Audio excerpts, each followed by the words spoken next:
Hands in the air now. Hands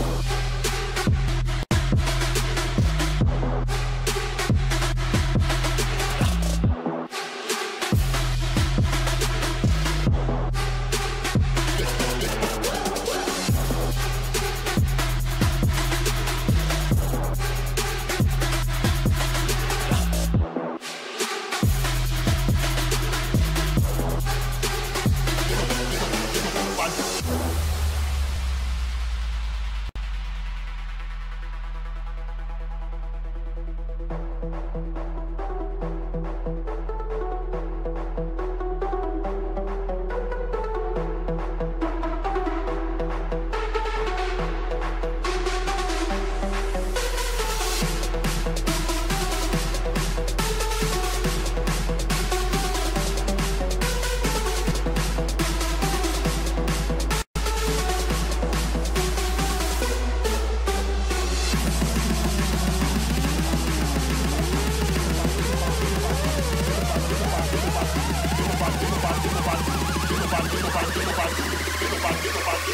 Face exercise. What is up, my friends? Yeah, do your face exercise. My name is Echo Through. They caught that on the stream, Pickles. And we're here with episode 14 of the Spring Trap. As you guys can see, I have Klaus right here today as my co-host. Unfortunately, Cleric Goon could not come. We can't stare at his beard for the night. So Klaus is in his place. And on top of that, we have Pickles, the creator, the founder, the mastermind behind the NDL.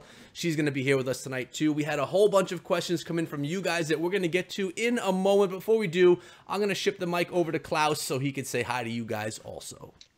Hey, guys. What's going on? Welcome to the stream. Welcome to the Spring Trap. And I hope you're ready because this girl is going to blow your minds, all right? I've been chatting with her for about 2 minutes, and my mind's already blown. So y'all just be ready. And Echo, thanks for having me on the Spring Trap as a co-host. It's always fun. I always have a blast. No problem, man. If you guys don't remember, we did have Klaus on the show when it was only a few weeks old. He had such a good time. He just had to come back for more. So we're happy to have him back today. And there's Cleric Goon in the chat right now, guys. Make sure you show some love to that man. I know that he said that he couldn't be here, but work did call, so he had to be there. So, and Pickles, I'm shipping the mic over to you. Why don't you take a minute and kind of tell everybody who you are and why we wanted you to come here on the show. Remember, guys, we had Rudex last week, the CWL podcast creator, competitive league. So NDL, CWL, kind of a good episode to have following. Pickles, talk about yourself. Oh, it's not my favorite subject, but I'll go for it. Anyways, I am the founder of NDL, the No Dip League. We started the league back in April. Since then, we have progressed to about 133 clans participating. We've got massive amounts of following. What we do is we don't dip. It's pretty much plain cut and dry. You can go up, but you can't go down. Anyways, Goon is one of the people who helped me found it, Cleric Dragoon. And so he asked me to get on the show with you guys and talk a little bit about it, and I'm super stoked to be here with you guys. Well, we are so happy to have you as well. I know maybe everyone doesn't know about the No Dip League, but after tonight, they're going to know everything about it, ins and outs. And remember, guys, we also talk about other things. You guys are able to submit your questions to the show all week long as soon as you know who our guest was, which was actually on Wednesday, I think, this week. So we have questions that pertain to Clash, that pertain to the No Dip League, and that pertain to absolutely nothing. And to be all honest with you guys, those are the most fun ones to get into discussions about. So they're in absolutely no order. We could have questions about life followed by questions about the league. It kind of just flows as it wants to. We're going to start out with some questions from Twitter, then hop over to Discord questions, and then we're going to be taking a look at what you guys are saying over in the chat. And at the end of the show, we'll be interacting with you guys directly and talking about answering the questions that you want to hear. So anything you guys want to say before I jump into our questions? I'm seeing a lot of people saying, what, Klaus is on here? Get that punk out. Let's get Goon back. So, Goon, we miss you, man. We love you. We do miss him. We do miss him. Oh, man, we miss Goon so much. I actually talked to him on the phone like for 2 hours the other day. So I got my Goon time in. Lucky Goon. Lucky Goon.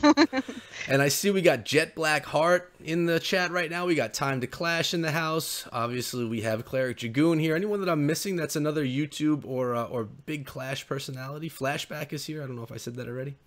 I don't know. I'm not paying the most attention to the chat just yet. I'm actually trying to stay on track. But why don't we get to our first question, guys? And like I said, these are in no order whatsoever.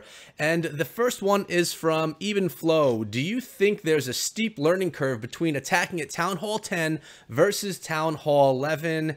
And then there's something asking about my favorite type of pie. So why don't I hand that over to you, Klaus, to start things out? I mean, I'm a brand new Town Hall 11. I've only been at Town Hall 11 for probably 3 weeks now. So I'm still trying to learn, you know, the ins and outs of Town Hall 11. But do you think there's that big of a difference between attacking at 10 and attacking at 11? That's a good question. I went from Town Hall 10 to Town Hall 11 literally like a couple of weeks before the big Inferno nerf.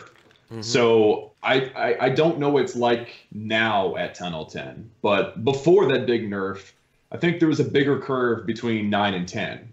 But now that the big nerf on Infernos has kicked in, I think maybe there might be a pretty big curve between 10 and 11. I mean, just thinking about what you're having to deal with, you've got two extra levels on the point defenses, mm-hmm. which is insane. I mean, if you're trying to queen walk and your queen's not max already and you don't have 16 healers on her, she's going to die quick, you know? So, and then those walls, those level 12 walls are epic as well. So, I mean, I would say, and then dealing with the Eagles new, I mean, it's like, it can hit you anywhere, you know, it's the only defense to ever be able to do that. So I would say, yeah, I would say it's probably got a pretty steep learning curve. I mean, unless you're just, you know, you Gobo Witched your way through Town Hall 10 and you're going to Gobo Witch your way through Town Hall 11. There's not a lot of difference between those two. Mm-hmm. But other than that, yeah, there's a pretty significant change.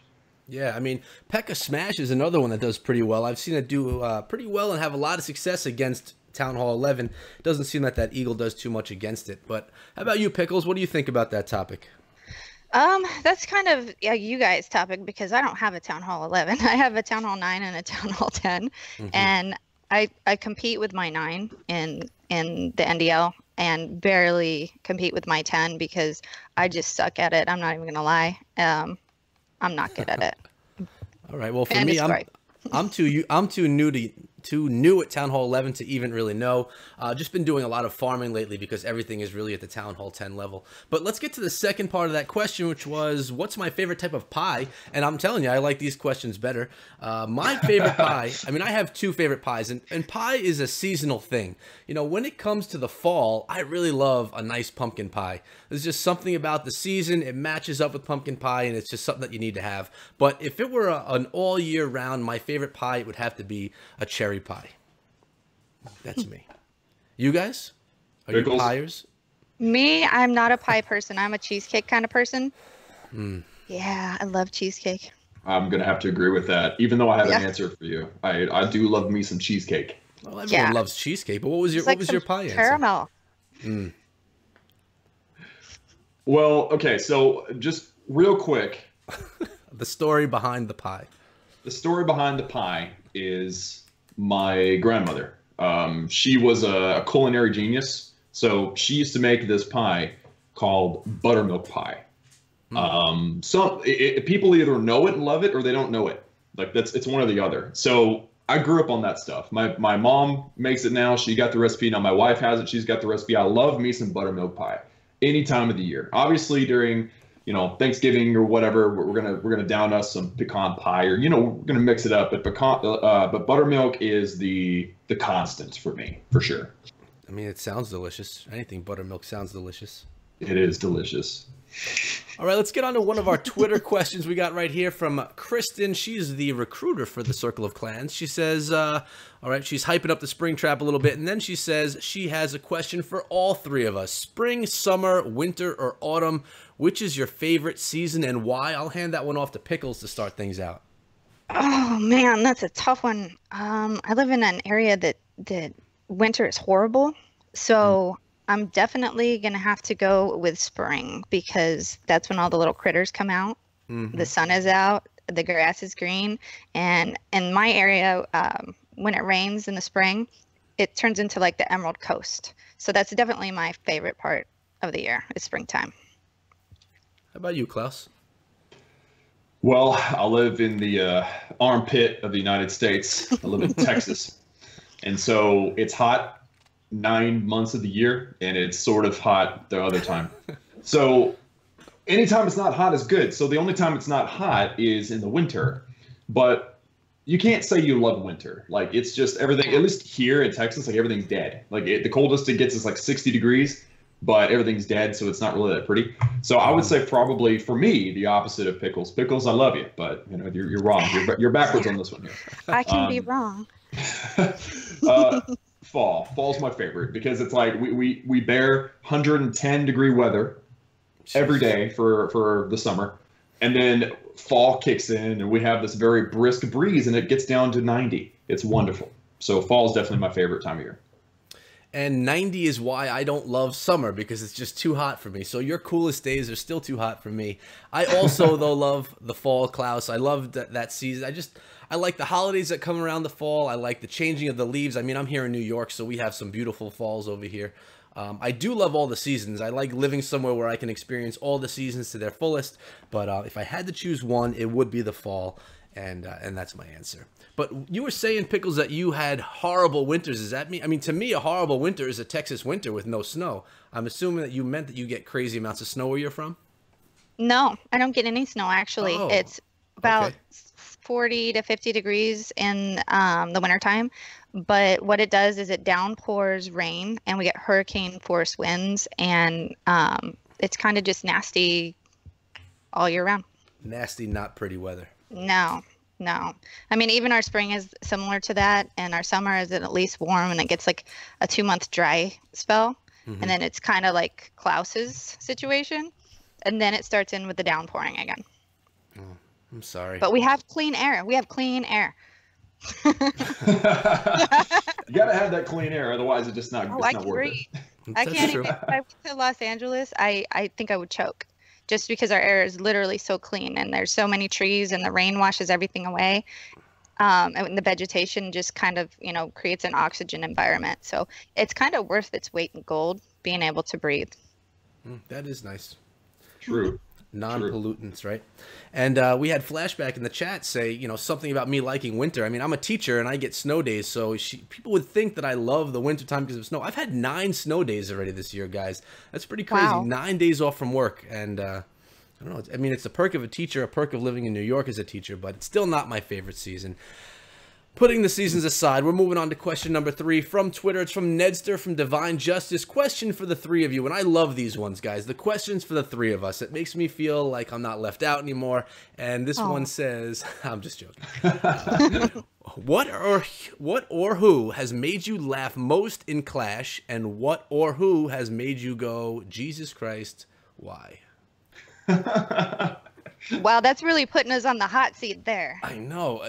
People like to do that. We got a little hype right there from D-Peg. Thank you so much, brother. Oh, D-Peg.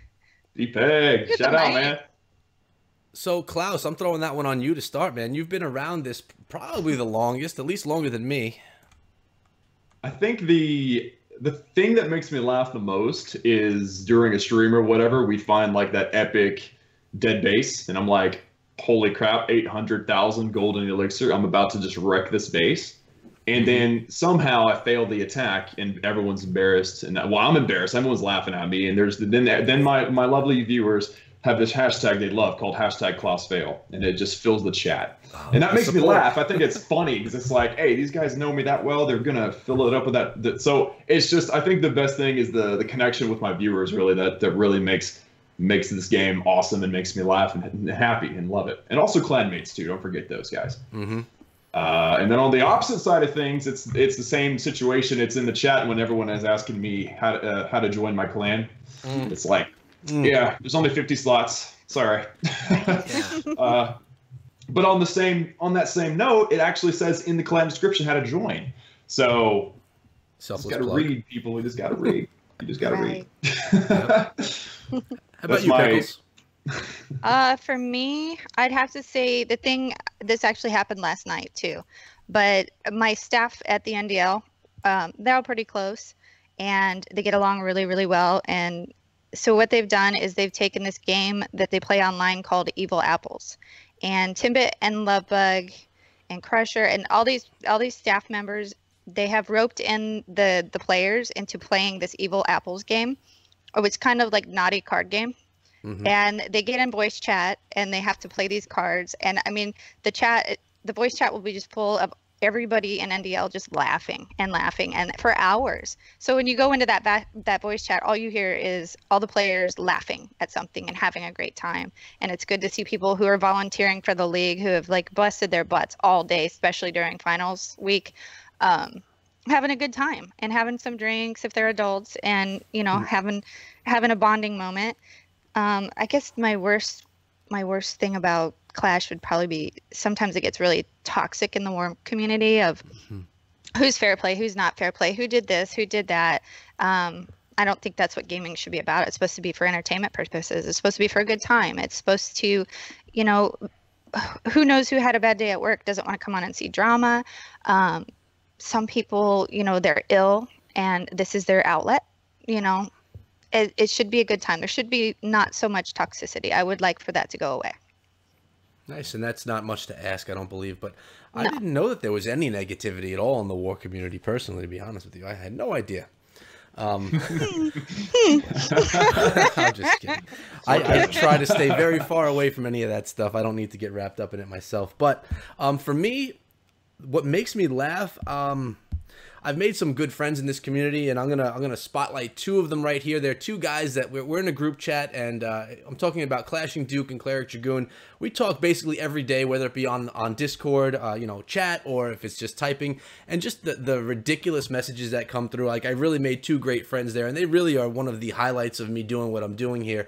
It's just meeting great people, and they're the ones that I talk to every day. But really, there's so many people that you meet that just make you laugh and that make you really enjoy what you're doing here, besides making videos or for you creating a league. It really opens up just friendships that bring you enjoyment in life for other reasons. So that's probably the biggest laugh, I guess. At least maybe that's a little bit of a stretch. But I'm on the same page with you, Klaus, about people about asking about the clan. I mean, recently I just started promoting my Discord server, which the link is in the description below, just saying. And so with that, people realized they could join my Discord server, which is great, and I appreciate it, and I love you guys being in there. But then they could directly message me, and with that, I have had people asking for basically everything: help with thumbnails, help with recording, and I don't mind being helpful for people, but there's only so much that I could do. And recently, since I've been doing this Discord thing, which is really only 2 weeks, it's just gotten to the point where I get some messages I just can't answer because I just don't have the time to answer all of them. So that's probably, it's not a bad thing, and I do appreciate people respecting what I do and that they want help from me for it. But I just need to think of another way to help them. Maybe take some of those requests and put them into a video to help everybody and not just deal with them personally. I'm not sure. Echo, there's a way for you to prevent direct messaging from any particular server. Well, we're going to have to talk about that then here, Klaus. I'll help you with that. Thank you. That happened to me. I mean, I started my server and I had a few hundred people, and I would get about a dozen, maybe 5 dozen direct messages a day from random people. And I mean, it was cool. And it was like, hey, Klaus, love what you do. Keep it up. And I'm like, yeah, sweet. But whenever it was like, hey, Klaus, can I join your clan? Or hey, Klaus, shout me out. Or hey, Klaus, whatever. I'm like, okay. Yeah. You know, it's out of love, and they, you know, you got to respect that. But at the same time, we got stuff to do. For real. For real. All right, let's get on to the next question. Hopefully, I don't skip one. All right, here's one from your bestie right there, Pickles. It's from Timbit. And she says one more question, which means her first question is coming somewhere on later. She says it's for everyone. If you were arrested with no explanation, what would your friends or family assume that you had done? Misbehaving, big shout out right there for that donation. Hey, Misbehaven's my graphic designer for NDL. I have to give her a shout out. Yeah. She does some beautiful graphic design work. Yes, she does. I love your guys' logo. I'm you know, let Klaus go first on that one. I was just gonna say Klaus looks like the most deviant of the bunch right here. So we're gonna go with him. What would people think that you were arrested for if they found you behind bars? I'm thinking so hard about that. Like, yeah. I don't even think I've ever. I mean, I've been pulled over for speeding maybe 3 times in my life, and that's pretty much it. So I mean, You criminal. I'm a speed demon. I mean, I was jaywalking across the street here, and you know that I got pulled. No, I don't know. I'm trying hard to think. Like, what crime am I most likely to pull off? Well, you are a ninja, remember? Well, no, you didn't pull it off. You got to go behind bars for it. True. You have to not pull it off. I have to attempt to pull it off. So that's the hardest part. It's like, if I'm going to pull off a crime, I'm going to execute, you know, and it's going to be perfect and I won't get caught. So I guess I was speeding. I was going 120 down to 30 mile per hour and ran a stoplight and ran over a fire hydrant, and it was just a bad deal. Now, does your car have the ability to go that fast? Do you have a fast car, Klaus? Probably not. Okay. Probably not 120. Probably I could get up to 100, probably, but not 120. Okay, yeah. I don't even know if I can get up to that in my car. How about you, Pickles? What did you do wrong to get behind bars? I've never had a speeding ticket in my life. I've never been arrested. No way. Whatever. I'm not even kidding. I mean, I came close a couple times, but not. Yeah, it's never actually happened. So I'd say if you're gonna go big, go big. Like, grab your buddies and like grab an Echo and grab a Klaus and get into a car that goes over 100 miles an hour, so not Klaus's car, and go rob a bank and then try to take off to another country and spend it. So that's rough right there. That's not even messing around, you know, a little bit of petty theft. You're looking about taking down the bank. Break it. Yeah, if you're gonna break the law, go big. Well, you know, there's different penalties for how bad you break the law, remember? I mean, I guess you want to be... Well, there's no murder involved here. I would never harm anybody, but, I mean, I'd point a gun that's fake and plastic, maybe, and go for a couple $1 million and see if I can get away with it. I mean, if I'm going to do time, it better be worth going to jail for. Pickles, we might just need to back off and just go jaywalk together, okay? Okay. This is getting a little out of hand. All right, you need to calm down. Yeah. Pickles, cool your jets, please. Chill out, Pickles. Yeah. Echo. All right, you've been listening to us being silly. What about you, man? I was, you know, every once in a while, being the host of the show, I decide to just skip questions and not answer them for myself. This was going to be one of those questions. Not because I'm this guy that gets in trouble, because I don't, but because I don't really have a good answer. You know, I've been thinking about the things that I could do wrong. Thank you, Bad Speller, for the sponsor right there, brother. I appreciate that, man. I get it. Bad Speller. That's funny. Bad Speller. One of my mods, been here for a long time. I'm not big into drinking or drugs, so no one would ever think that I was arrested for a DWI or DUI or any type of drug related thing. So that's out of the question. I drive a Jeep Wrangler, so I really can't speed, so people wouldn't think that I got pulled over for speeding. And I don't own a weapon, like a gun or anything, so people wouldn't think that I would have killed anyone. But I guess it would have to be like I got into a fight somewhere, and I don't even get into fights, but that would have to be the thing, that I was out and someone was giving me problems and I got into a fight, and obviously I took them down viciously, and that would have probably had to be what people would think. But I'm not going to go rob a bank with you either. The part where you won. Wait, what? Uncool. That is so uncool. I'm insulted right now. You need to apologize immediately. I guess I could drive the car. I could rent a vehicle that could drive faster than my Wrangler. We could drive away. You can borrow my car. You have a fast car? I have the new Mustang. Oh, yes, you do have a fast car. Yeah. We're robbing a Very bank. nice. Ready, guys? Nice. Let's Oh, go. God. If YouTube doesn't work out, that's the next gig. Hype to Late Sleeper. Thank you so much, brother, for that sponsor. All right. Thanks for not sleeping in. Late Sleeper, another guy. He's one of the streamers for the Circle of Clans. If you haven't checked him out, now's a good time. Or after the stream, actually. So let's get into another question. Yeah, don't run away just yet. Now, is that the end of our Twitter questions? No, we have one from Melody, which is Malicious Mel, I believe. Pickles. Why Pickles? Where did the name Pickles stem from? And do you like pickles? And if so, bread and butter or dill? Bread and butter or dill. Okay, so the Pickles story goes like this. I have a Town Hall 10 I mentioned earlier, and I have a Town Hall 9. So I also have 2 daughters. And so pickles is my youngest daughter's favorite food. If she could eat a jar of pickles in one sitting, she would definitely do it every day, all day long.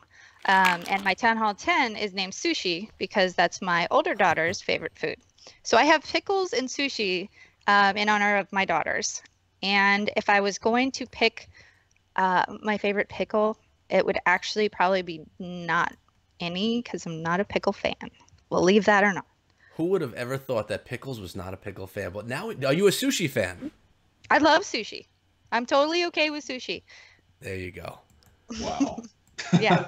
You're not a sushi guy, Klaus? No. I'm just thinking about that. Like, what if I came on here and my name was Donut, right? and then everyone's like, so why is your name Donut? Why is your name Donut? And then I mysteriously go, I don't even like donuts. Like. It's just ironic. I love it. It's uncomfortable, isn't it? It's uncomfortable. It's perfect. I love it. I hate pickles, but I love sushi. No, I don't. No, okay. I was like, impersonating nah. you. That wasn't Okay, clear, yeah. I guess. Sorry. I love sushi. The boss. And Thank don't you get for me that wrong, sponsor y'all. also. I love donuts. All right, I love them. Who Donuts doesn't are love right. donuts? I don't know that I've ever met someone that doesn't love donuts, Klaus. There you go. Just Donuts? wanted to Nah. clarify. I don't want them. I love sushi too, by the way. It's probably my favorite food, so it's nice to hear that you also. Which sushi roll? I mean, I usually go for the basic ones, not basic like California, but like I like the straight up salmon roll, the straight up tuna roll, the eel and avocado roll. But my favorite, like if I want to get fancy, I probably like something with that spicy crunchy tuna in it. That's really good. I don't get it normally, but those are really good. The crunchy roll. That's the crunchy roll. Is it? Yep. Well, yeah, I like that one. I don't get it normally. That's the one. Yeah. That's the one. I mean, that's the one in your town. They could call it something different everywhere. It's not like a Chinese That's restaurant true. where everything has the same. That's true. Thank you, Chiefy. Hi, TV. That's the NDL media guy. There we go. See, these people, new faces. I love it. I haven't seen some of these people before, so it's great. Thank you all for coming down. We got a good crowd in here right now. I appreciate you guys coming. Oh, we got rainbow rolls, a great one too, because if you don't want this slice, you just go for that slice and you make your way down the rainbow. Klaus, you never had a rainbow roll? Dude, I'm from Texas. I don't even think I've ever had sushi. Oh my god. We eat barbecue here, man. Yeah, Sweet tea and barbecue. the best That's barbecue. all we have. The best though. Yeah. Barbecue. Do you guys have feral pigs running around? Yes, I actually had a problem with them last summer. I want to come help you get rid of them. I already got rid of them. Sorry. Dang I'm a pretty good shot. Really? Yeah. I think we caught half of them, and I ended up shooting the other half. Really? Good. And for those of you that are unfamiliar with the problem, feral pigs are all over the southern United States, and they literally destroy everything. So there's been a mandate from they're bad for the environment. There's a mandate from the government basically saying if you don't kill them, you're committing a crime. So wow, there you go. Or you could relocate them, one or the other. To your neighbor's yard? Yeah. Relocate them to a place where they will then kill them and process them. Right. Pretty much. That's funny because I had no idea. It's so funny when, hanging out with you guys here, like I've never even heard of that problem. I'm from New York and we don't have that issue. I don't have guns. It's just, I don't know. It's just kind of cool having discussions and learning about different places. Didn't ever know people would have a pig problem, Yeah, and you know what? They're vicious. They come running at you. Wow. You gotta be careful. And that's why Klaus studied martial arts as a youth, right? Yep. To protect yourself from the pigs. In fact, wait. Okay, I just figured out the crime that I'd commit to end up in jail. Oh yes. that has to do with shooting something. I shot a street sign and cops saw me. That's probably way more likely than me speeding. There you go. I know what Klaus did. I got a better one. Vandalism. Yes. Klaus went and got on a feral hog and put a bridle on it and got himself a hammer and tried to be the hog rider. Clearly, I look exactly like the hog rider. That was You're perfect. the exact opposite of the hog rider, Klaus. Hey, True. I true, said true, tried, not was. Tried. I know. True. Right. Good word. That's perfect. We got Clash bashing in the house right now, guys. How you Ooh, doing, Clash brother? Thanks for bashing. coming in, man. Rocky. All right. Our last question from Twitter, it was short on Twitter this week, but we got a lot from Discord, is from Jules. And what are Pickles' favorite kind of pickles? We already heard that one. Also, please ask Pickles if a hot dog is a sandwich. Now, this is something No. that we had a discussion about. It was about a month ago. A hot dog is not a sandwich. Why? It's We need your not reason. a sandwich. Because a hot dog is a hot dog.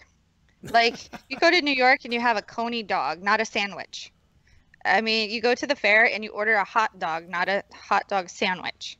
It's the verbiage that you use, number one, and number two, sandwich stuff is like flat, like that. So Does that make sense? It has to do with shape, because that was my same Yeah. exact argument, is that it needs to be flat and it can't be a cylindrical piece of meat to be considered. Klaus, you Right. disagree? And Clash bashing thinks a hot dog is a sandwich. That actually surprises me. Bash can go to timeout now. Yes. Klaus, what are you thinking? You are from the barbecue central of the United States. Meat, bread, sandwich, or burger. But bread and meat and that's, I don't know what that is. I don't think it's a sandwich. I can't agree. I'm sorry. I disagree. No, not a sandwich. Not a sandwich. Clash bashing It's not says even real it's meat. meat between bread is a sandwich. What about a veggie sandwich? Is that still a sandwich? If it's like a veggie patty, then it wouldn't be a sandwich. It would be something different. Or get a pizza and Vegan. fold it. That's not a sandwich. That's a pizza. Yeah, if you have a pepperoni slice of pizza and you fold it in half, is it suddenly a sandwich because there's meat in between a carbohydrate? Well, actually, Potato, you know what? potato. Hold it. If you did that, you could call that a pizza sandwich. You could? You could. I've said that before. I was in school as a high schooler, and I would get my pizza, and I would get two slices, and I put them together and eat them like a hog, and we all called it pizza sandwich and laughed like crazy. So Well, you were high school. You were a silly high school kid back then. You're just so yeah. well-rounded now. But truth is spoken by the youth. We all know that. And the internet is always right too. What does the internet say? I don't know, but every time I go on WebMD, I'm dying. So Yeah, well, we all are. We all have everything. True. And Radical Rosh then says, if a hot dog is a sandwich, then so is a hamburger, really, because that's even closer to a sandwich because at least the meat is flatter. True. I mean, it's a ham sandwich. It's a turkey sandwich. It's a chicken sandwich. A hamburger is just a hamburger. A hot dog is a hot dog. I mean, it has its own classification. It's like a witch slap and a gobo wee wee. They're different. They are different. It takes something very small to make something different, and shape I could be that confused something. Klaus. He's gonna catch up in a minute. I think I'm with you. Yeah. Yeah. Okay. Yeah, We're you good. are. Thank you, Trent. Thank you. Sweet. Yeah, and I was very surprised to hear that people would say that was a sandwich when I saw the debate going on Twitter and in the Discord server. I'm gonna make a poll in my next video. It's gonna be asking that question. We're gonna see what the masses feel. Klaus, you should do it too. You have a much bigger following than I do. So if we do that together, we could poll a good amount of people, and or maybe on Twitter, because at least you could see percentages on Twitter. You can't see those percentages on YouTube. You can if you use the community app I need that app. or the community tab. It's not an app; it's a tab. Oh, okay. I know that tab. Yeah, that's Yeah, you access it. You can make polls on there all the time. I have I polls do in every that. video, but it doesn't show me percentage. I guess because I'm not using that tab. YouTube 101. Thank you, Klaus. Well, use the community tab, man. I mean, I just did one today, and I've had a few votes, and it really is helpful. Just for life. Just for life. It's helpful for life. Thank you, Chiefy loves pickles. Oh, I love you too, Chiefy. And we got Jason Dawson, another new sponsor. Thank you so much. Woo-hoo. Jason Dawson. So let's get to more questions. Now, like I said, we're going over to Discord, and none of these have been previewed at all. Oh boy. Uh-oh. Let's do it. Leading us down a dark road, Klaus. Yeah, I'm and ready. some of these questions, I don't know that I should even say this is a PG show, but I'll go with this one. It's from DPEG. Kin to clerics. If abducted by DPEG, same scenario though. Probe or not probe? Oh Lord. Pickles Klaus, has this you go question first. on her own. Oh, Klaus really? and I sit this one out. Oh, okay. So I'm abducted by aliens. Probe or not probe? I don't know. I think I need to ask more questions. Like, what kind of aliens are they? And is it an eye probe? Is it a nose probe? Is it an ear probe? Is it other kind of probe? So I'm going to go with no probe. No probes. I don't care what kind of probe it was. I don't think I'd want any kind of probe at all. I wouldn't Well, have I mean, even if asked they that said question. if he said an eye probe or a nose probe, I would pick nose. Oh, yeah, if I of had a course. choice. No Yeah. probe. The eye probe. Oh my god, that's No. brutal. I can't even No. look at an eyeball and not have my eyes water.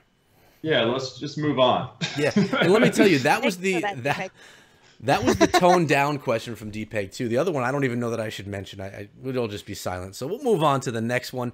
It's from Not the Real Slim Shady. Asked Pickles the following: if she regrets not going to the typical admin route for the NDL league, and what are some of the drawbacks and positives that she saw about having an ambassador run the league?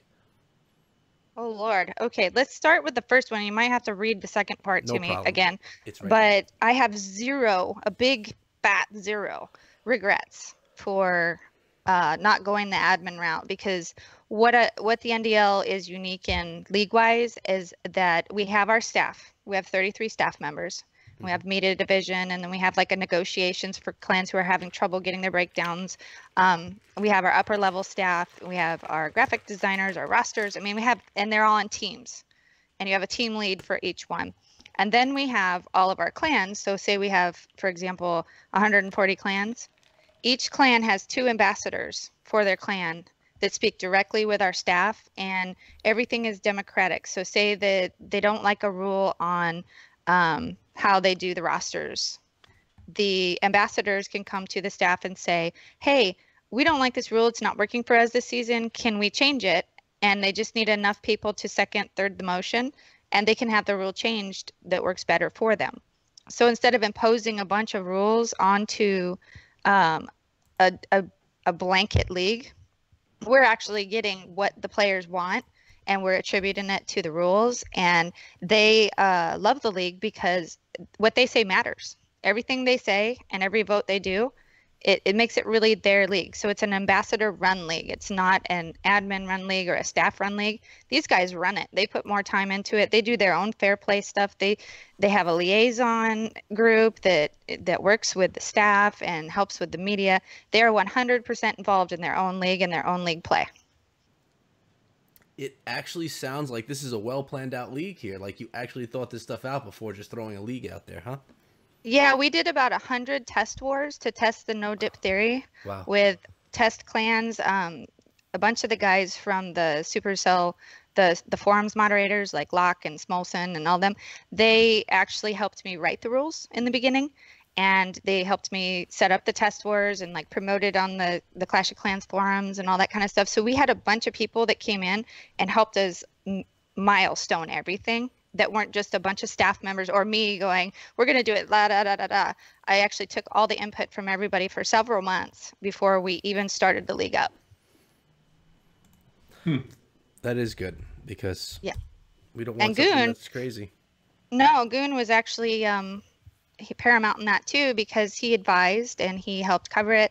And we owe great debt to Shubaloo, because he actually streamed all of our test wars, which were they were just test wars to see if the breakdowns would work, like just going straight across. And one of our biggest troubles starting out straight out of the gates was I used to drive one of our ambassadors, Crusher, from 3 strikes. Absolutely insane is when somebody would forget that it was a no dip and they'd go and dip. And so we didn't know how to deal with that. So Crusher made sure he went in and talked to all the ambassadors and said, listen, you guys can't dip. And so then they raised a vote and said, we need to have a penalty for this so that people don't take advantage of it. So then we had a vote, and they got to take a vote and they have a 24-hour discussion area, a time period before they actually put it to a vote. So they're talking to each other all the time. and tweaking everything and making new stuff. So yeah, it's a great way to run a league, I think. What is the penalty for someone that dips? Because I'm sure it still happens. I mean, I'm sure people forget. Well, it depends on the nature. We have two separate kind of rule sets for that. Some people get mad at their leadership because they're losing, so they'll intentionally dip and then try to get their whole town hall stars kind of erased. Because that's the penalty: is if you dip, you don't get any of the stars that you earned from it. Mm-hmm. So, or you can potentially have your entire number 16 dipped. Number 16 could be wiped completely off of that. But normally it's an accident, and the ambassadors talk to each other so much, and they're actually really good friends with each other now, that they're all like, man, it's okay. Just don't count the stars. We're not going to DQ your player. That's usually how it works. Gotcha. Yeah. The next question also has to do kind of with NDL, more specifically with you, Pickles, and it's from Medieval Texan to Pickles. If Town Hall 12 comes out, will the NDL look into or think about removing Town Hall 9 eventually, or have they even considered it? This has been talk from a lot of people. Hi, Medieval Texan. No, I don't believe that I would ever. I'm a 9. I mean, yeah, thought about that earlier. I'm a 9. I mean, I love playing 9. I have a 10, but I mean, you could do hogs at 9. It's so fun. But the other thing too is I really do hope that Town Hall 12 does come out and Supercell does release that update. However, we do have a new division that's coming out. It's going to be a weekday division, and it's called Heavy Division, and that would actually fit perfectly into the Town Hall 12. And it's right now it only allows Town Hall 11s and Town Hall 10s hitting straight across with each other. There's no 9s in that division, and it's going to be a weekday division, so that way clans who may be in the pro division or the amateur division, they can team up and get enough 10s or 11s to do just a weekday fun war in the heavy division, and they'll still have a playoff and have a good time with that. So if 12s do come about, that will be a great division for Town Hall 12.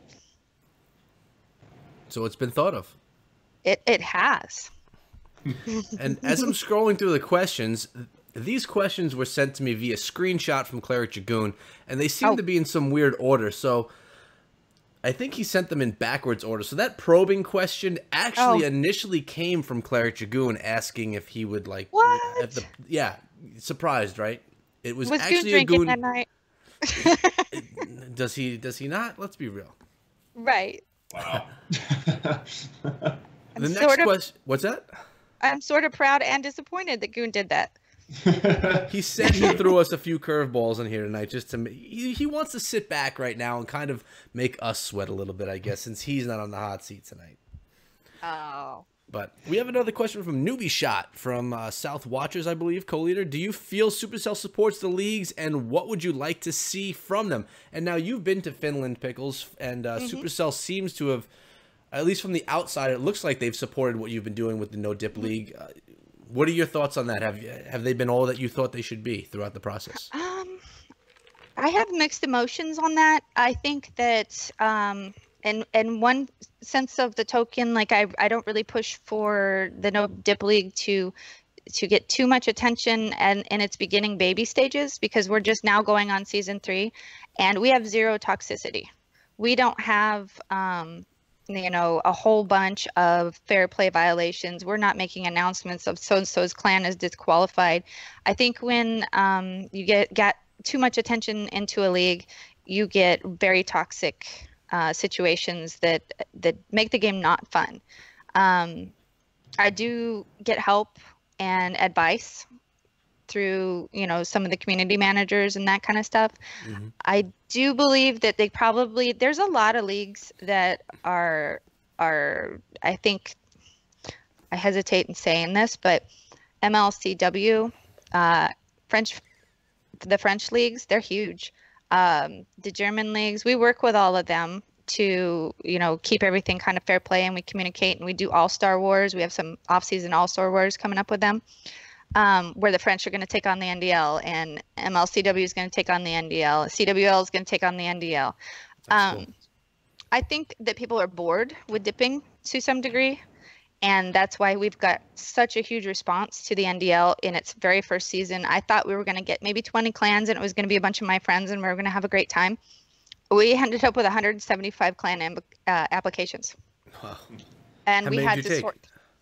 We took as many as we could without overwhelming ourselves because it was just me, my friend QWERTY from One Hive, Ken from the Pennington Mob, which Ken and I were leader and co-leader of the Pennington Mob. And just like Cleric, Cart from, and Goat from Reddit. Mm-hmm. So it kind of was, it was overwhelming. And then we had to kind of sort out how to get more people to help. And Smolson came in and helped. Holps came in and helped. Locke came in and helped. You know, everybody kind of pitched in to help a poor pickle out. And I appreciate that. And then the next season we had a better grasp and we had 33 staff members and we're able to sort that out. And the ambassadors in the season 2 at the end of it have really stepped up and they have really taken over the league and been like, this is our league. This is our baby. You know, we're doing this. And we expect really great things for season 3. And I think that Supercell probably could do more, not just for us, but for MLCW, the French, the German, the Netherlands, even. The Dutch are huge league players. So I think they need to spread it out a little bit, but not take away from the CWL either, because the CWL, has been around a long time and they have great wars. Mm-hmm. They definitely do. I have two comments to make about what was just said. One, no dipping is like the purity of what war, when you think about attacking, it's what it's supposed to be. You should be attacking a base that's similar to yours. And dipping, a lot of people might say, takes away from the purity of the game. I mean, it's definitely part of the game. It's how it's played in any league war besides the no dip league, but it adds a purity to the game when you're playing in your league war, which is great. Second, Spooby just threw a donation. Thank you so much, brother. Yay, Another creator from the circle. Secondly, off topic, Klaus did a little message in the chat, and he's got that check mark next to his name. And I can't say that I am not jealous of that check mark, Klaus. You're in here throwing that check around like it's nothing. So I don't know. just sharing my jealousy. Well, I saw it in another chat, and I was like, "Hey, why does Powerbank have a check?" And I looked into it, and it turns out you can get a check after you hit 100K. So I was like, okay, I'm going to try it and see if they'll let me do it. And then sure enough, it pops in. And now you just look like a tough guy throwing your check around in the chat. Yeah, but I don't have a wrench though. You haven't given me the wrench yet. You know why? That's probably the first time you ever put a message in my chat. No, I've been to your stream at least 2 more times. Yeah, that's true. You have, but you have a wrench now. There you go. Thank you. Now I have a wrench. Everyone, we're good. Everyone relax. I have a wrench now. What? Oh. Yeah. Demoted. Oh. So to address, I had an afterthought on that last question. That's a really good question, by the way. Whoever that was Texan, wasn't it? That the other thing too is that like you two streamers and YouTube people. I know that the Clash community is huge, and the war community is what 0.05 of 12 million daily users, but the war community is the elite, and not in an elitist way, but it's what you guys cover and send out to the 12 million daily users. So you guys almost need us to do these great attacks and have these great examples for people to compilate troops and compilate, how to do their regular wars on a daily basis. So yeah, they should cover more of the war scene. I know it's a small part of the community and it's the smallest part of the community, but it's the biggest example to the rest of the community. Makes sense. Yeah. I mean, my channel is 90% of what I do, 75% of what I do on my channel is focused on what my clanmates and people in the circle of clans can put together. I mean, I'm basically highlighting their stuff and making guides based on what they can do. So completely, focused on my clanmates rather than myself. So good point. We got Spy jumping in with this question. Are you guys going to visit Gamescom? Any plans for that? No. Me neither. No. Klaus, are you making an appearance? Let me see when it is. Hold on. That's August? Gonna be a no. It's in August? I don't know. I have no idea. Well, based on my quick Google search, it's in August. So I don't know. I don't even know what's going on next week, y'all. I have no idea. I hear that. We'll see. I was supposed to go to Vegas Live until So like the was last I. minute, and then I wasn't able to go.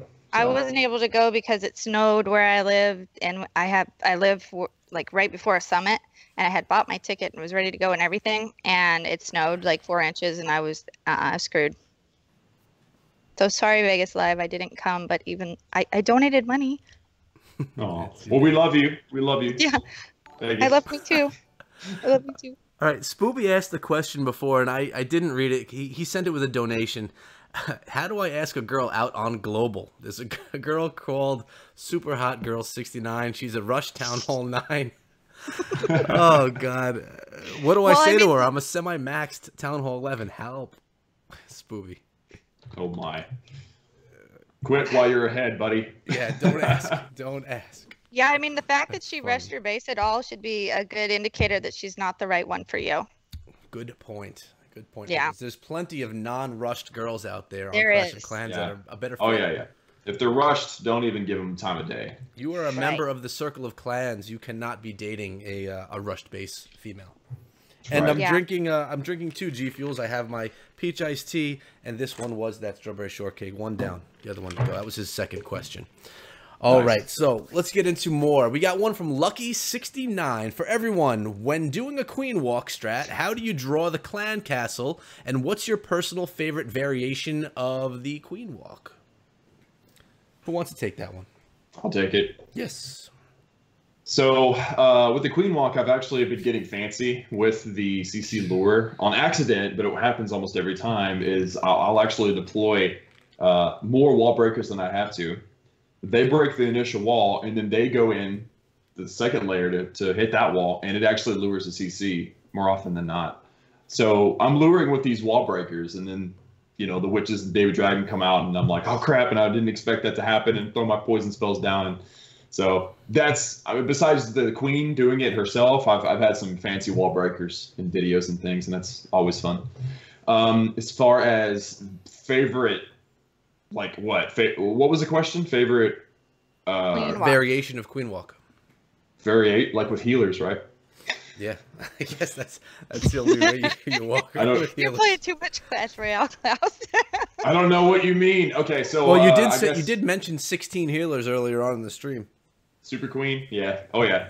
No, I've actually so I've been doing this strategy that I really like, and it's a queen walk with bowlers and witches. So you queen walk, you get the CC, and then if she goes left, then about 90 degrees in front of her, you deploy your witches, and then your king, and then your bowlers, and then your CC bowlers if you have them, and that creates the funnel. So you get one funnel, and then the other, and then that's all cleared up. The queen's kind of coming in, and then you send your miners down the core.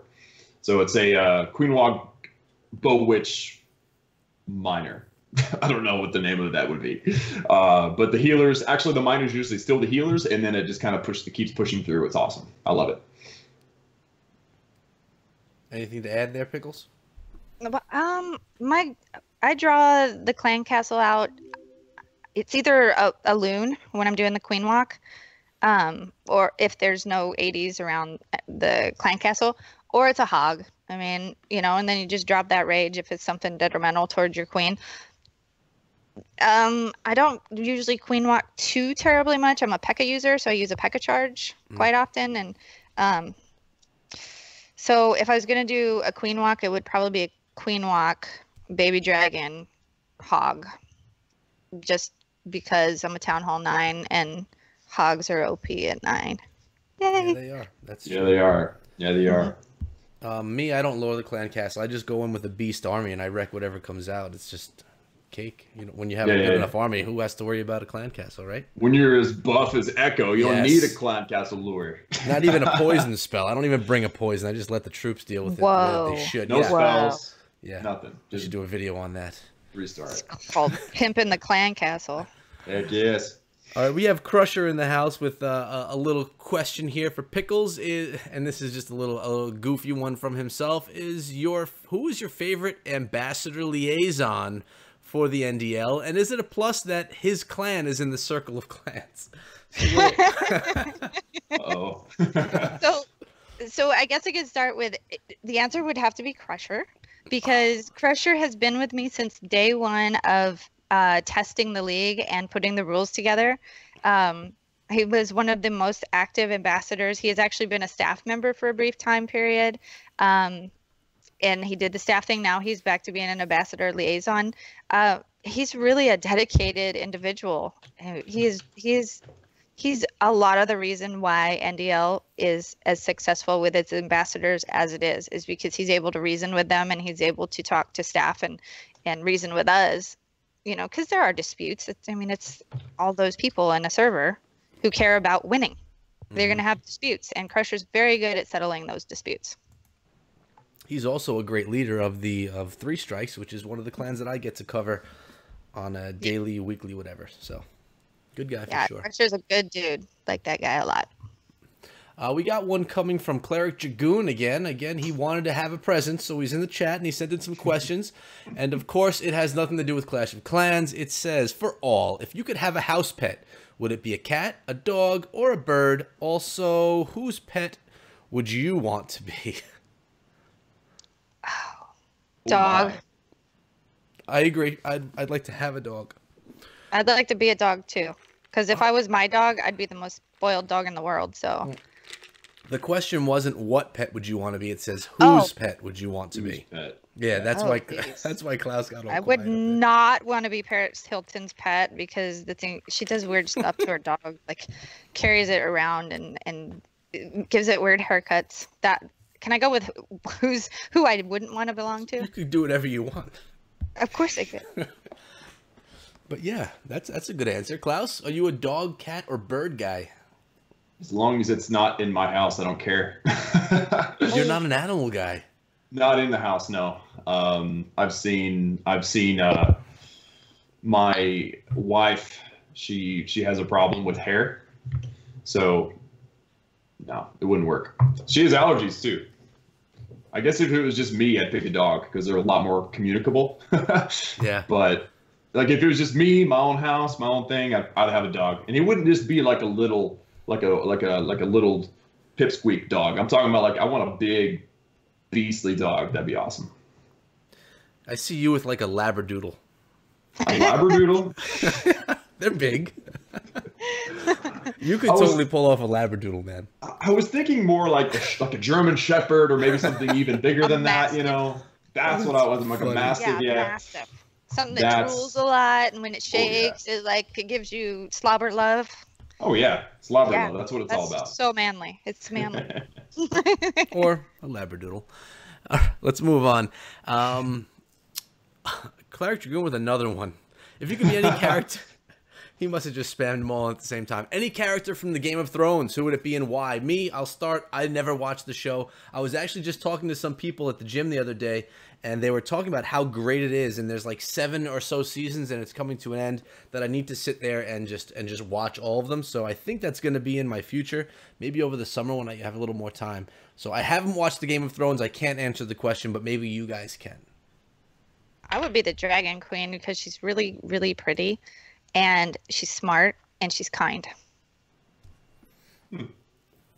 So that means you've seen Game of Thrones. Yeah. You have. That helps. Klaus. That helps.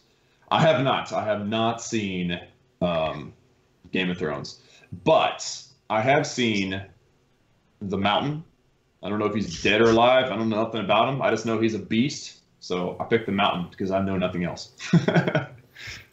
That's it. It's a good pick. Pickles with the best answer on that one. Yeah, Dragon Queen for the win.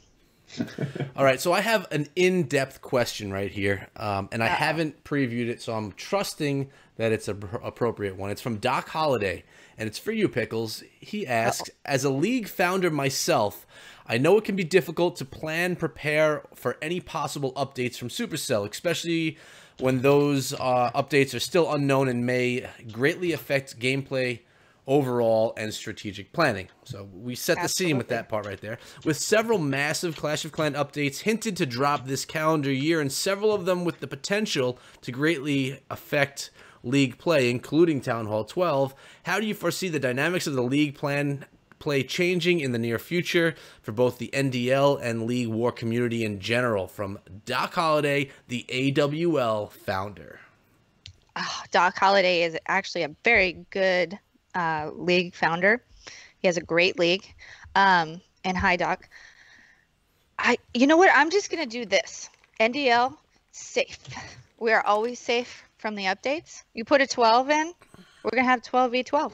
End of story. We don't have to worry about all that other stuff. So NDL is safe. If you, I can't account for the rest of them. I think they're a tiny bit going to scramble with some of the updates coming out. We're just going to kind of sit there and be safe. Now, do you think, okay, so not NDL, other leagues, any other league, do you think you could have 3 town hall levels, 4 town hall levels in one league, all competing in the same wars? Or do you think that would kind of bring some issues? Town hall 12s in the same war as town hall 9s? I think in the beginning it'll feel like it's an issue, but you can do like we used to do with the 11s when Town Hall 11 first came out, is you can just make it the BD have a less amount. Like I remember doing CWL wars and we only had like 2 Town Hall 11s because number one, not a lot of people had them yet. And number 2, they weren't maxed. They were far from maxed and nobody knew how to drive them. It was like getting into your dad's car when you've only been driving for a week and hitting the gas pedal. You just like hit the stop sign immediately. That's how Town Hall 11 was in league play when it first came out. Now Town Hall 11, I mean, in the No Dip League, we've got people 3-star on other Town Hall 11s, no problem. Timbit, for one, my friend Timbit, she's a beast 11. I mean, she'll go out there and just annihilate them, but she has to have a little bit of rum first. That's fair. Right? But I think when 12 comes out, if we keep it to a minimum, you know, we needed at least 3 to make it, you know, NDL style. I think you could probably have 4 different town hall levels in there. But that's also in the event that Town Hall 12 does come out, we have the heavy division, and that will accommodate the people who want to run 12s, 11s, and 10s. So NDL, safe. Great planning in the first place. Hashtag NDL safe. That's the theme of the night. Yeah. All right, we got one coming from David. It's a question for you, Pickles, obviously. And what rules are in place? This is, I don't know if this is a controversial one or not, but I'm going to say it anyway, and you can answer it how you want. What rules are in place to stop admins and staff from taking biased decisions or making biased decisions that would support their home clan when a fair play issue is brought up? Fair question. It's a fair question. It's a very fair question. It's actually happened once in my league. And we didn't know what to do with it because we'd never had a staff member take advantage or do something that was fielded as inappropriate within the league. So what we did, we took the ambassador liaisons voted themselves in. They held a democratic vote, and out of the 200 and whatever ambassadors we have, they nominated and elected 8 people, and then staff volunteered as 8 staff members to be staff liaisons, and the ambassadors voted on which staff members they wanted to work with. So what happened in that instance is we didn't really have any rules that applied to staff bias or staff abuse of the system, basically. So we sent it to our fair play committee. The fair play committee investigated it, and they found their findings on the matter, gave it to the person who offended, and then they got a statement from the offending personnel, and then it went to the ambassadors to discuss, where the ambassador liaisons went and took it to the rest of the ambassadors, and they discussed it, and they talked about how they didn't have really any rule to accommodate that kind of scenario, and so they discussed for 24 hours, and they held a vote and a council on it, and they ended up making that, you know, that person accountable for what they had done. So when all else fails, it goes to the ambassadors because it's their league. They're the ones who are playing in it. They're the ones who are putting the time and energy into the league, and they decide. So the plan is there. I think you answered that question well. Thank you. I have nothing more to add. So I'll move on. I rest my case, Your Honor. We have a question from Wasik, I believe it's how you say it. And he says, Klaus, have you ever wanted to join any leagues as a staff member?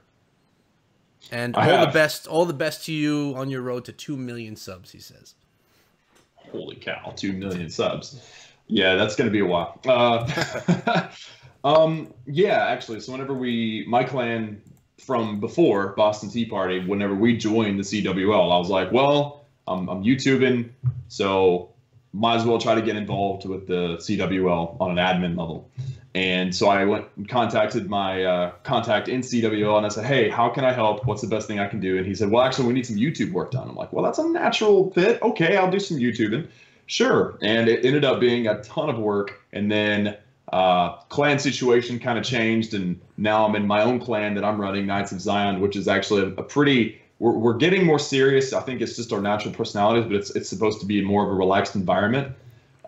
So not since then have I had that desire, but I did in the past, especially whenever CWL was new. That was actually quite a long time ago. So yes, he was. Lil Marks asks, question for Pickles. Actually, this question could be for any of us. In your opinion, how much of an impact will the pending Inferno buff and the Pekka buff have on competitive gameplay? How long do you feel it'll take for the clans to adjust? And there's another part to that question, but we'll take that part first. So the last, or I guess a month or so ago, the nerf to the Inferno Towers was, we all thought it was going to be this huge deal. It really wasn't as bad, except for people all switched to that single target Inferno. And he says the buff to the Inferno Towers, but actually the single target's getting a bit of a nerf, I believe, a 1 second nerf to that power on that Inferno, and the multi-target is getting that buff. So I guess they're trying to balance things out. So is there going to be any major change for the Pekka interacting with that Inferno Tower, you guys think? Town Hall 10? I think if they buff it, definitely, and if they nerf it, definitely. I mean, the Pekka just rules all the world and all the land in Clash of Clans. The Pekka, she's a badass bitch, without saying the dirty words. What can I say on that? I mean, Pekka FTW. Pekkas. Use the Pekkas, guys. It's like the Force. It'll be with you. I promise. Ask Cleric. He does so many Pekka charge videos. Klaus hates me right now. I love some of these Pekka strategies. Pekka Smash, one of my favorites. It's amazing. They're such a strong troop, and that's one that can't be taken down by the Eagle. If you get some healers on those Pekka, the Eagle's going to do absolutely nothing. But I think that the Pekka, if you were a person at Town Hall 10 before any of these updates and you had a single target Inferno, everyone looked at you like you were crazy. Why is your Inferno set on single? It has to be set on multi.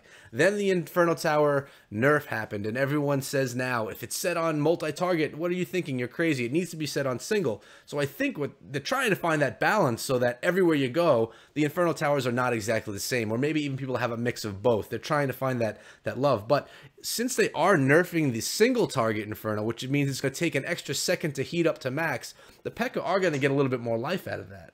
I still don't know. I haven't tested it or anything to see if on multi-target you could still heal through with heal spells or with healers. Have you tested that out at all, Klaus, or no? No, I haven't tried it out. I haven't tested it. I haven't either. But I think you make some really good points that the Inferno Tower has made so many flips, in popularity between single and multi. And now that single's the popular one, they're nerfing the single and they're buffing the multi. It's good. It's a good balance. I'm excited to see where that lands. But as far as the Pekka goes, she's slow and she's just there's no other way to put her. She broke up with you years ago, didn't she? And she broke your heart, and now you're just bitter. You're just so bitter. Lame. I can't get past it. I don't know what it is. I mean, I came into the community when Go Wipe had just died. Go Wipe had just died, and so Go Wipe killed it for a lot of people. Everyone's anti-Go Wipe, in the war community at least, and so I just can't get past that. But there's some good Pekka strategies out there I've never been able to master because I just have this thing in the back of my head that says Pekka. Go Wipe, so, yeah. Hater. So, He's just a hater. Echo, I'm a hater. I'm a My hater, phone- y'all. I love my hogs phone and is about to balloons. die. That's it. So I got to do this real quick, Echo, because my phone's at 13%. Oh no. Um, What are we doing? I have a 14-year-old daughter, and she made you something, and she watches your YouTube, so I'm Your daughter sending it to watches my you. YouTube? Yeah. She made you something. Oh wow, that's awesome. I want to share this in the stream. Can I share this in the stream? You absolutely can. It's her first fan art was done of you. This is my first piece of fan art I've ever gotten. I got it here on the Springtrap. Nice. This Nice, is awesome. nice. I'm gonna save this. This is gonna take me a second. Now we're not gonna I lose can you, send are it you? to you live. No, I got this. I'm saving it. We're good. No. I'm on a PC. That was just my phone. I've been watching the Discord with my staff members. So I killed my phone. So I needed to send you that because that was the thing I put on Twitter that I had a surprise for you because she's been working on that. That's awesome. I'm stoked to know that your daughter even watches my videos. That's so cool. And she made me look like such a stud in this thing too. She made sure you had your Dunkin' Donuts too. Oh wow. Okay. And then I showed it to Goon like 2 days ago, and he was like, he didn't say, "Oh, that's cool." Guess what he said? He's jealous. He said, "Where's mine?" Yep. Typical Goon fashion. All right, so I'm gonna get this up here in a second. I'm just I'm working on it here. This is so awesome. Thanks so much to your daughter. Is she watching right now, or is she in bed? She is watching. She's watching. And she's the one whose Pickles is named after. Well, thank you so much for my first piece of fan art. This has got to be printed out somewhere and hung up. But that's me, guys. I'm gonna send you the actual drawing. Oh, thank you so. Even the logo and guys, just so you know, the logo was done by Evil Queen. A little bit of art love. She's got my tattoo on there and everything. That's pretty awesome. That is pretty cool. Your fan. That is. Look at that beard, detail. though. That beard is much nicer than what I could actually grow. So much love to your daughter. Thank you so much. That's really cool. I appreciate that. Yeah. All right, but I guess we should get back to the show, but that was really sweet. Well, I was going to give it to you at the end of the show, but I saw 13% and I was like, uh-oh. No, I'm glad that we got it in. That was really great. I'm happy. All right, transitioning to questions again, although I could sit and look at that for a while. Our next one's from Nedster. It's a question for the three of us. You know it's going to be a goofy one coming from Nedster. He's one of the boys over in Divine Justice. Why and how do you come to choose the in-game name? So we already know you, Pickles, how you got the names for your accounts. Klaus? Can I guess, Klaus? I want to guess. Go ahead. The fish from American Dad. American Dad, yeah, or the vampire from the Vampire Diaries, the originals, or Santa. I mean, there's a lot of references to the name Klaus, but none of them are true. So I didn't even know American Dad existed whenever I made the name. Oh. So the debate is still on as to whether or not this is even my real name, and I've never answered fully. So I'm going to leave it at that. Okay. Oh, it's a mystery. I think you mentioned that actually when we had you on as a guest also. I think you had the same answer. Well, he also wishes you luck on your toothpaste sponsorship. Because of his perfect teeth. The brightest teeth in the Clash of Clans community. Definitely go to Klaus. Another question. With new trooper building or trap, what would you like to see in game? So are there any ideas for troops, traps, or buildings that we'd like to see?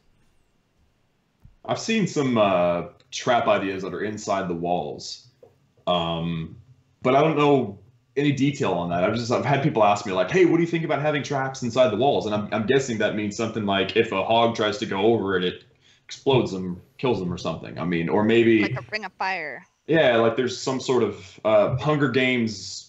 Some sort of thing that pops out of the walls and destroys somebody. I don't know, but I mean, Clash could easily. It's easy for us to say easily put these things in, but it's easy to kind of like look at the game and say, okay, this thing's super simple, even though it isn't. But there's so many things that you could do with some things, like the walls, for instance. So there's a lot of things that they could do, different traps, and I want them to be able to give us a perspective. I know this wasn't part of the question, but you know how our perspective right now is from like a 45-degree angle, and it makes queen walking and base building really difficult. I want them to give me the 90-degree bird's eye view whenever I want it. so that I can actually see where the heck the queen's going to go, because that's the only reason we can't figure it out is because of our perspective. So that's what I want. I know that wasn't part of the question, but that's what I want. And the Ice Wizard. I want the Ice Wizard back too. You heard it here. Klaus struggles with his queen's direction. she goes the wrong way. She does for everybody all the time. And the last question, and this is a serious one. Do you think there's too many different leagues? Can there be too many leagues? No, because it's community involvement and it's for the betterment of the community to have different variations and different choices.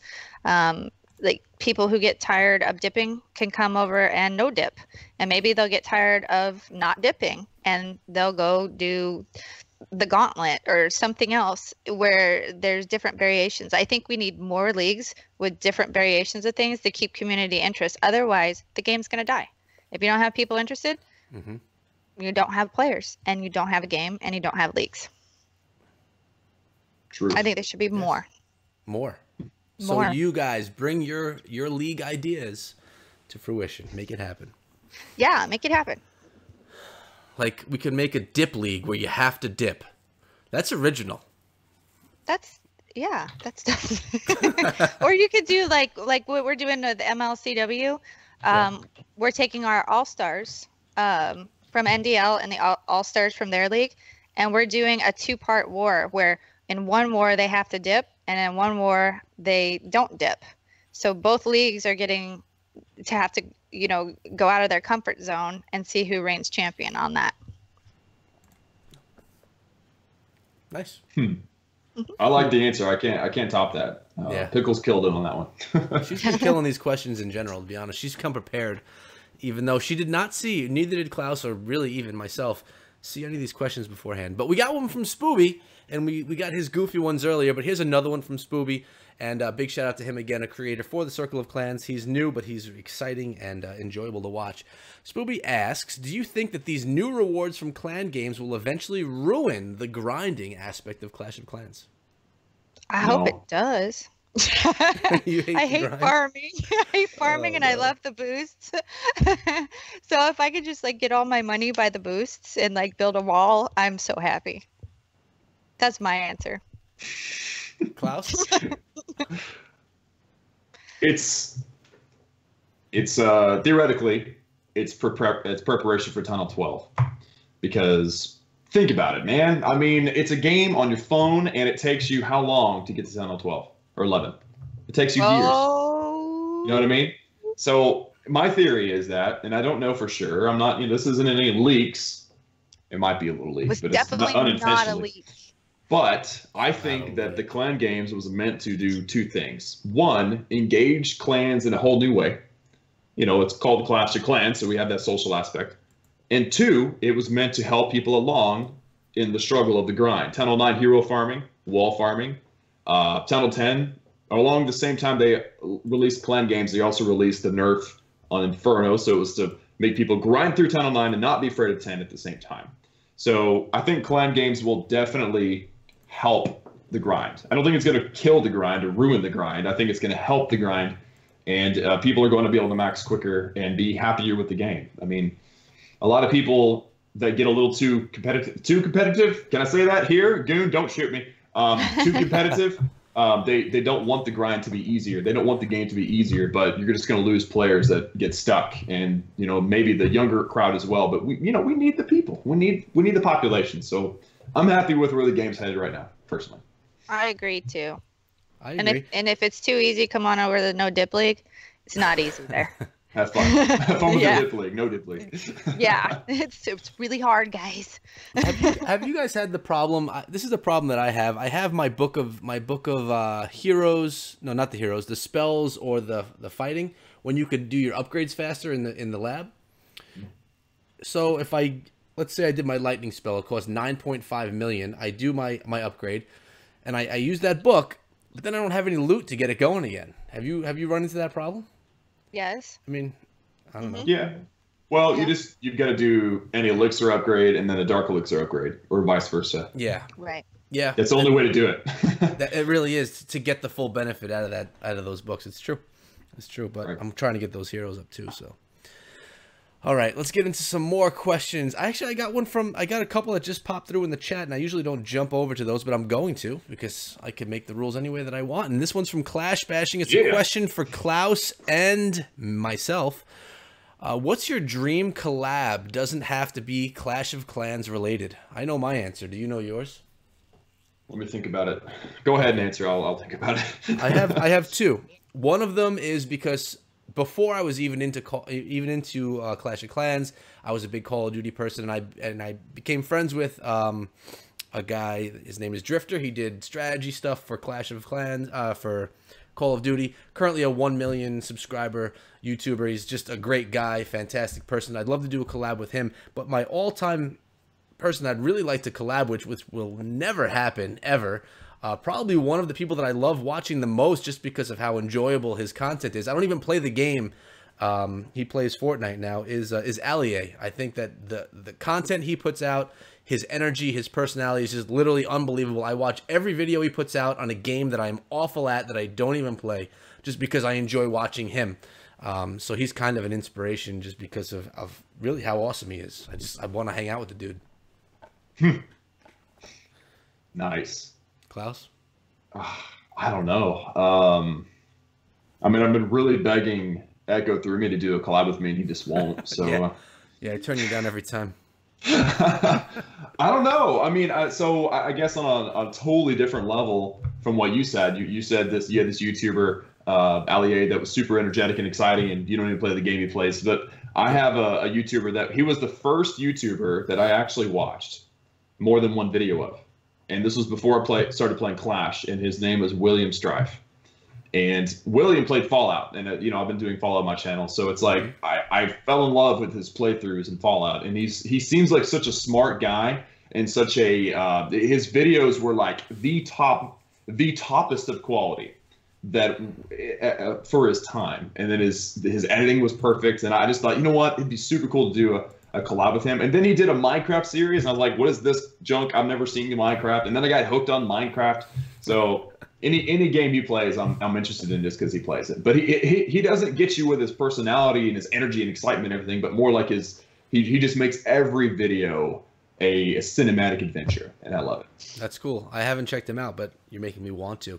And that's kind of like the Drifter. He doesn't have that energy, but he's just smart, and he breaks things down. He does a series called In Depth, and he does all the research on all of the weapons and breaks it down. It's just the effort is there. I don't know. I really enjoyed him. Plus, he was a great guy on top of it. So shout out to him. How about you, Pickles? Do you even have a YouTube channel? I heard rumor that you did have one, but you don't really do much with it anymore. Was there YouTube in the works for you? Well, I got my clan Pennington mob back in the day.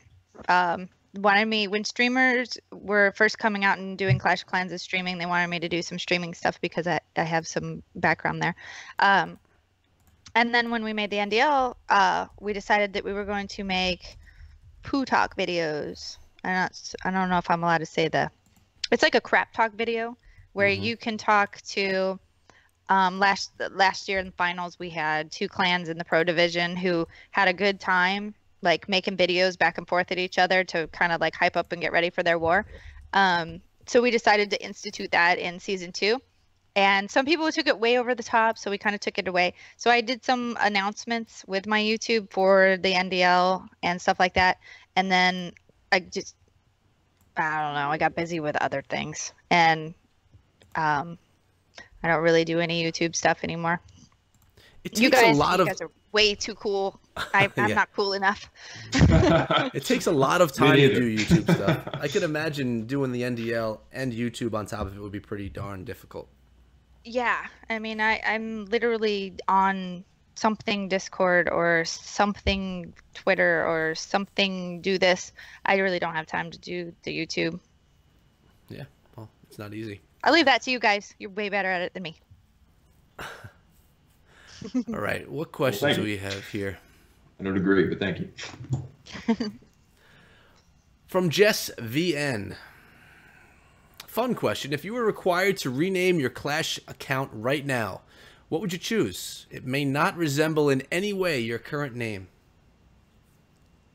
In any way? Ooh. Yeah. I would name my I would name my account Tristan. Tristan. Do you have a reason why? I don't know. I like the name Tristan. Okay. I watched King Arthur with Clive Owen. It's got like the worst ratings as a movie, but whenever I was a kid, it was awesome. And the coolest character is named Tristan. And ever since then, I've loved the name Tristan. That's it. Gosh. Name I'm reveal not leaked. sure. A whole bunch of people Yeah. are going to go run and make a YouTube channel named Tristan right now. Sell it to you Gosh. later. I think I would rename mine as. Well, I mean, I picked Pickles in the first portion because I didn't want people to know that I was female because I mean, it can get kind of weird when people know you're female. True. And so I picked a gender neutral name. I think I'd probably, at this point, after 4 years of Clash, my name would be You're Fired. I love it. That'll work. Do it. Good. I need to talk to Darian. Darian, I need a name change. Love it.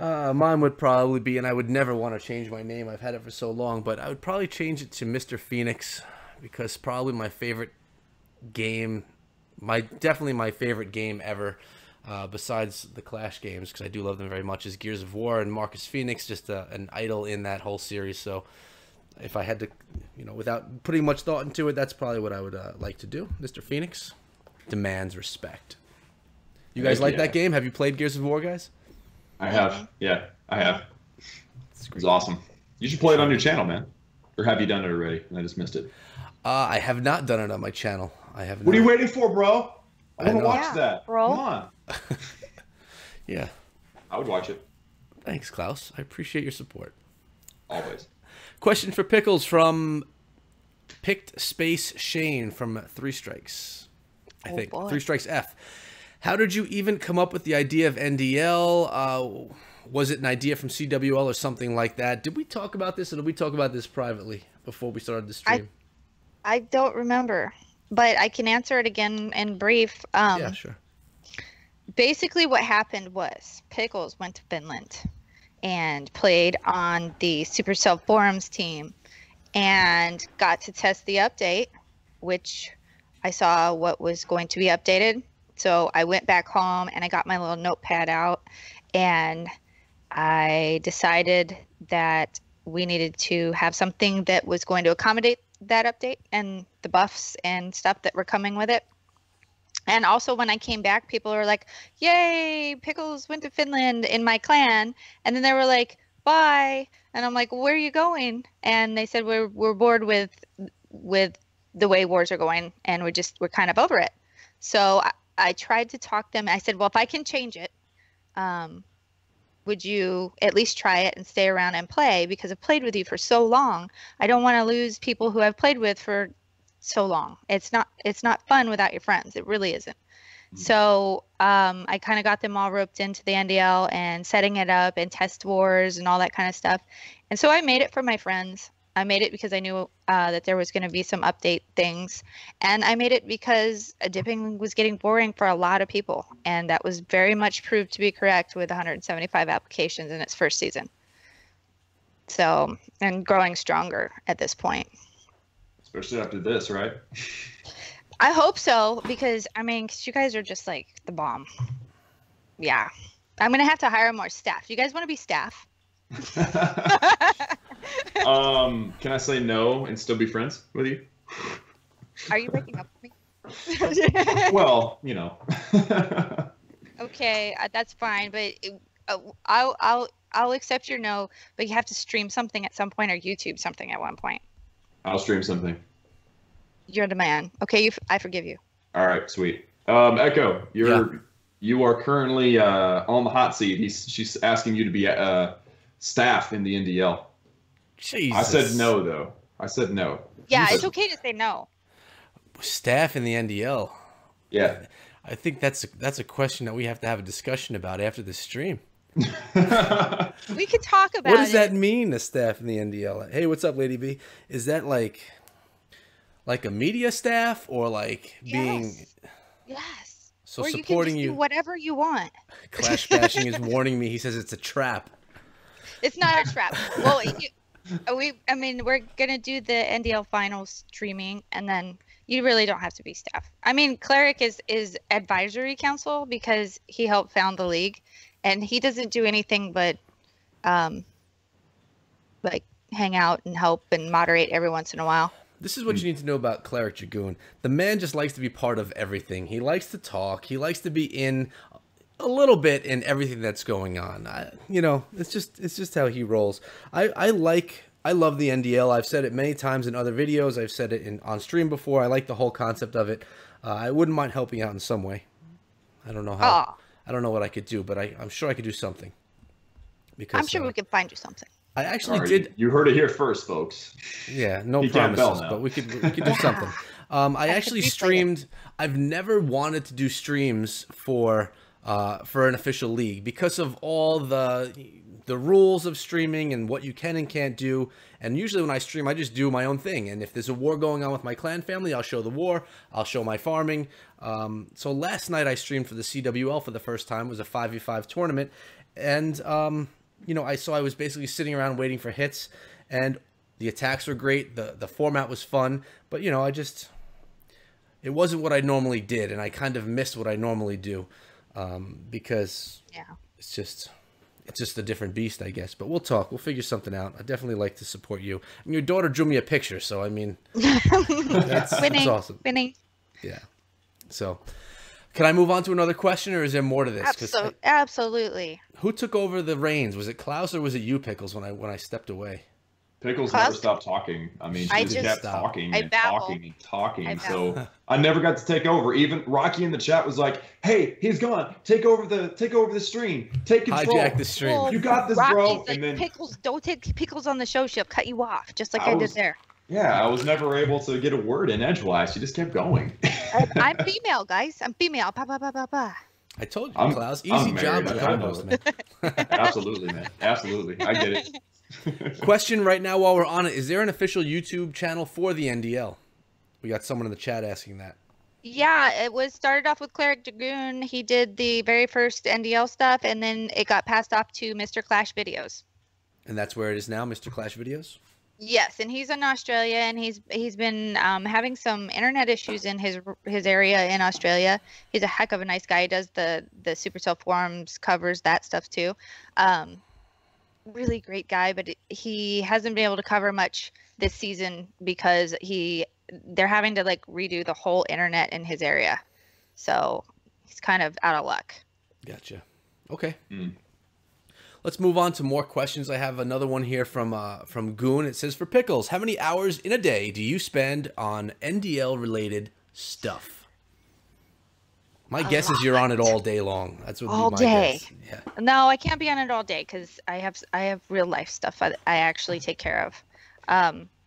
But a lot, especially now towards where we're doing the semifinals and the finals. There's a lot of organization that goes into that, and then we're remaking the rules with the ambassadors right now, or tweaking the rules, I guess is the best way to put it. So it's like a lot. I would be afraid to log that right now because I might be mad at myself, you know. But it's don't ask me. Just I don't want to think about it. Well, it's not just me. It's like my staff, like AC. Ken, they're constantly online, constantly. So, I mean, mad respect to the people who donate their time to make something fun for other people and themselves. You can't, but yeah, somebody needs to like send me some flowers. You're welcome. It's so easy though to be on all the time. I mean, Discord's in your pocket. Everyone can contact you at any point in the day. Right. I mean, I had a snow day the other day.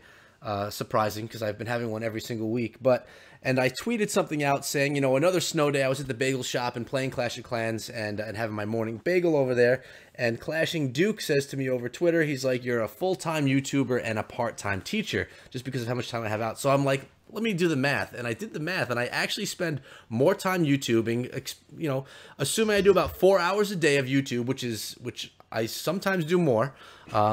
I do about 1,400 and change hours a year on YouTube, and it was like 1,300 and change on my real job. So I don't remember what my point was. I think it was something along the lines of you spend a lot of time doing this stuff, and it's easy to get yourself wrapped up into something when you have that kind of passion for it. And you clearly do with the NDL. So. Yeah, no, it's amazing. I mean, just going back to, I'm so attached to the NDL, not because of it, you know, puts my name personally out there. It's that there's so many people that passionately love this league, and they all work together, you know, with this whole ambassador and voting and talking and stuff. It's honestly a pleasant place to be. You know, it's a fun place to be. We're sitting there playing evil apples and drinking and having a good time because we're not bitter with each other, you know. So yeah, it's actually a fun place to be. Goon's asking for a base review in the chat. What a troll. Oh my gosh, what a troll. Get out of here, boy. Oh, God. Get out of here. I'll kick you if you ask again. I had enough of that today. Let's get to his last. Yeah, I know. Let's get to his last question. I believe, you never know. He had another one that says, do you have a hobby or passion that you love that's not Clash related? And I like that question. Klaus, what do you want to start that out? What, any hobbies outside of the clans? I've been getting really into hiking lately. So I love me some hiking, I guess, because my job is so in a desk, on a screen with a microphone in my face and cameras and lights. So it's nice to be able to just go out and be unplugged from everything. Pickles? Oh, yeah. I have a horse. His name is Zachary. I've had him since he was what would be called a weanling, but he was about 6 months old, and he's now almost 5. And Zachary and I live on the beach. So Zachary and I go out on the beach and we ride up and down the beach. That is my hobby and my pastime. And I've ridden for years since I was like 9 years old. That's awesome. Living on the beach, riding a horse on the beach. That's just awesome that you get to do that all the time. Really cool. Okay. I agree. I'm not even going to deny it. It's not miserable. Awesome. And we got a question from DPEG. Do you think, and this is another Clash related question right here, do you think that a level 4 Pekka is OP for Town Hall 9? Dang it. Yeah. Yeah, Klaus, you go first. Oh, guys, I was legit going to test that today on the never mind. I didn't get to test it. I don't know. We're going to find out. One's not, but 3 are. That's my answer. With some healer backup. Pekka smash. Pekka smash. Grundinator. Echo, what about you, man? What do you think? No, I don't think it's OP. I don't know. I don't think the Pekka will ever be OP. What? I think the Pekka... OP. The Pekka is the worst, and it needs to be removed from the game and replaced with the Ice Wizard. No. I don't know. Everyone thinks that Ice Wizard's coming to the game anyways. Thinks his pearly whites are going to get him anywhere with me. Come on, man. Maybe not with you. With a lot of people, those whites will get him somewhere, but maybe not with you. Come on. No. OP is a strong word. If you say something's OP, that means that Supercell is just waiting to ban that troop. So I wouldn't say, I mean, not ban it, but to nerf that troop. It will never nerf it. The Clan Wars trophy is a Pekka. I mean, it's true. It's a Pekka. They love that troop more than anything. What troop do you think is the face of Clash of Clans? When people think Clash of Clans, Pekka. what troop? You think it's the Pekka? I know it's the Pekka. Barbarian? It's a Pekka. It's or maybe the Archers. logo on the app. It's the Barbarian. Maybe the Archers. Easy. Pekka. I'm going to stick with Pekka. No one likes the Pekka, all right? I love the Pekka. No, Echo, it's on my banner on my channel. He's trying to just make you his friend right now. We're already he friends. Hates the Pekka. Yeah, no, we're already friends. Nope. Pekka's the worst. I'm going to send you so many Pekkas in your YouTube from now on. I'm going to be like your Pekka spammer friend. Okay. Well, that's better than no friends, right? Right. Here's a question: in your Clash Royale deck, do you use the Pekka? No. I hate the Pekka in Clash Royale. I'm a Wait. hog player. I hate hogs in Clash Royale. I got the loons. All right. What about you, Klaus? What's Clash Royale? I don't play Royale. No, you don't? Jeez. No. Oh my gosh. I do love some Clash Royale. I have 8. I currently now have 8 Clash of Clans accounts. So. No time. No, I don't have time for Royale. Yeah, that's exactly right. I don't have time. 8 Clash of Clans That's when accounts. your troops are cooking. You go and you just do a round of Clash Royale and then. That's what the builder's base is for. Come on. Yeah, builder base or Supercell ID, and you just switch between your accounts as you attack, and it's GG. You know. I haven't done the Supercell ID yet. I have. It takes time to trust things. I have to trust the Supercell ID.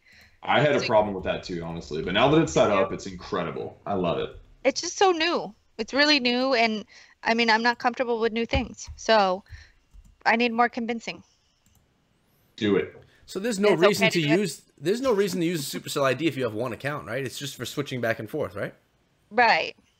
That's what I understand of it. It's amazing. Me too. So I only have one account, so I have no need for it, I guess. Yeah, I guess you don't need it. Nope. Question from Jay Tizzle. This is a question for everyone on the show. Where do you see the game progressing as far as the war scene goes, along with if there was any new troop to be deployed? What would you like to see out as far as the new troop? We know that Klaus wants to see that Ice Wizard coming to the game permanently. Ice Wizard, yes. Can I replace mine with get rid of? Sure. Pekka? Yes, you can. She likes breaking the rules. It's the second time. No. I don't want to see any more witch slap. I'm really over that. We see less of it now, though. Since the Inferno changes, I've seen actually Witch Slap is Town Hall 9, but I've seen a lot more Hogs and Lunian and Laloon coming back at Town Hall 9. I mean, it used to be 85% Witch Slap at Town Hall 9, and it's not that anymore. We got more Hogs back in there. Mm-hmm. Well, before the witch slap, I mean, this witch slap was creative, and the first person I saw do it was on the Reddit versus Forum Wars, and that was Tamzilla, and I remember it well because I was like, "What is that?" Yeah. And then I started doing it myself. I'm like, "That's amazing." Tamzilla is a good friend of mine too, so she taught me how to do it, and I did it, and then now it's been like 6 months, and there's no need. I mean, like at 9, there's no need for loons anymore. It took away the air game in the last, air's just not a thing right now at 9. And it needs to come back. I've seen some Laloon at 9. I mean, it still happens. It's not like it used to be, but the big global economy of the game goes like this. You have the air attackers, and then the bases adjust to defend against air, and then those bases that are built to defend air don't defend hogs well, so the air goes down and the hogs get popular. And then the hogs destroy those bases, so people adjust their bases to adjust and defend against hogs, and then they're vulnerable to air, and it's just a big vicious cycle. So it's about a 3-month cycle, 3 to 6 month cycle, where it's strong air, then strong ground, then strong air, and the updates and stuff affects it maybe, but I think mostly it's just base meta. Yeah, I agree with you, Klaus. It's the first time tonight. I'm gonna agree with you. I love you too. GG. Hearts. We got Jack Adunga with a question. He says, and I know you mentioned your heavy league as well. He says, tell us more about the heavy no dip breakdown with only 11s and 10s. Sounds like fun. Have you had much interest from clans to take part in that part of the league? Oh, yes. The heavy. Okay, so what we did with heavy, I'm so excited about heavy. You don't even know. So you just sat up in your chair and everything. So I get pumped about the dumbest stuff. Anyway, the breakdown, we did a vote on Twitter. We did like this month-long Twitter quest of getting people to help us make decisions, because we're just not going to make straight-up decisions and tell you to live with it. We actually want to hear what other people say. So we did Twitter polls for a while, and so far the breakdown popularity is either 10-20, so 10-11s, 20-10s, or 20-20. And then there's some people who would like to see like a lower, even just like a 5-10. So I think what we're going to have to do is we're going to have to open up the league to decide as a group what everybody can kind of pull together, if they are allowed to pull from multiple clans. And when we asked how many people wanted the heavy division, it was Twitter had 200 votes on it, and it was like, yes, please give us something different. So we're doing based off of Twitter, and then we asked it within our league, and people were like all kinds of stoked about it. And everybody wants to do something midweek, you know, like on a Wednesday, because, and why not do that? Because it's different and you get good practice that way. And if Town Hall 12 ever comes out, we'll have a place for it. Mm-hmm. That makes sense.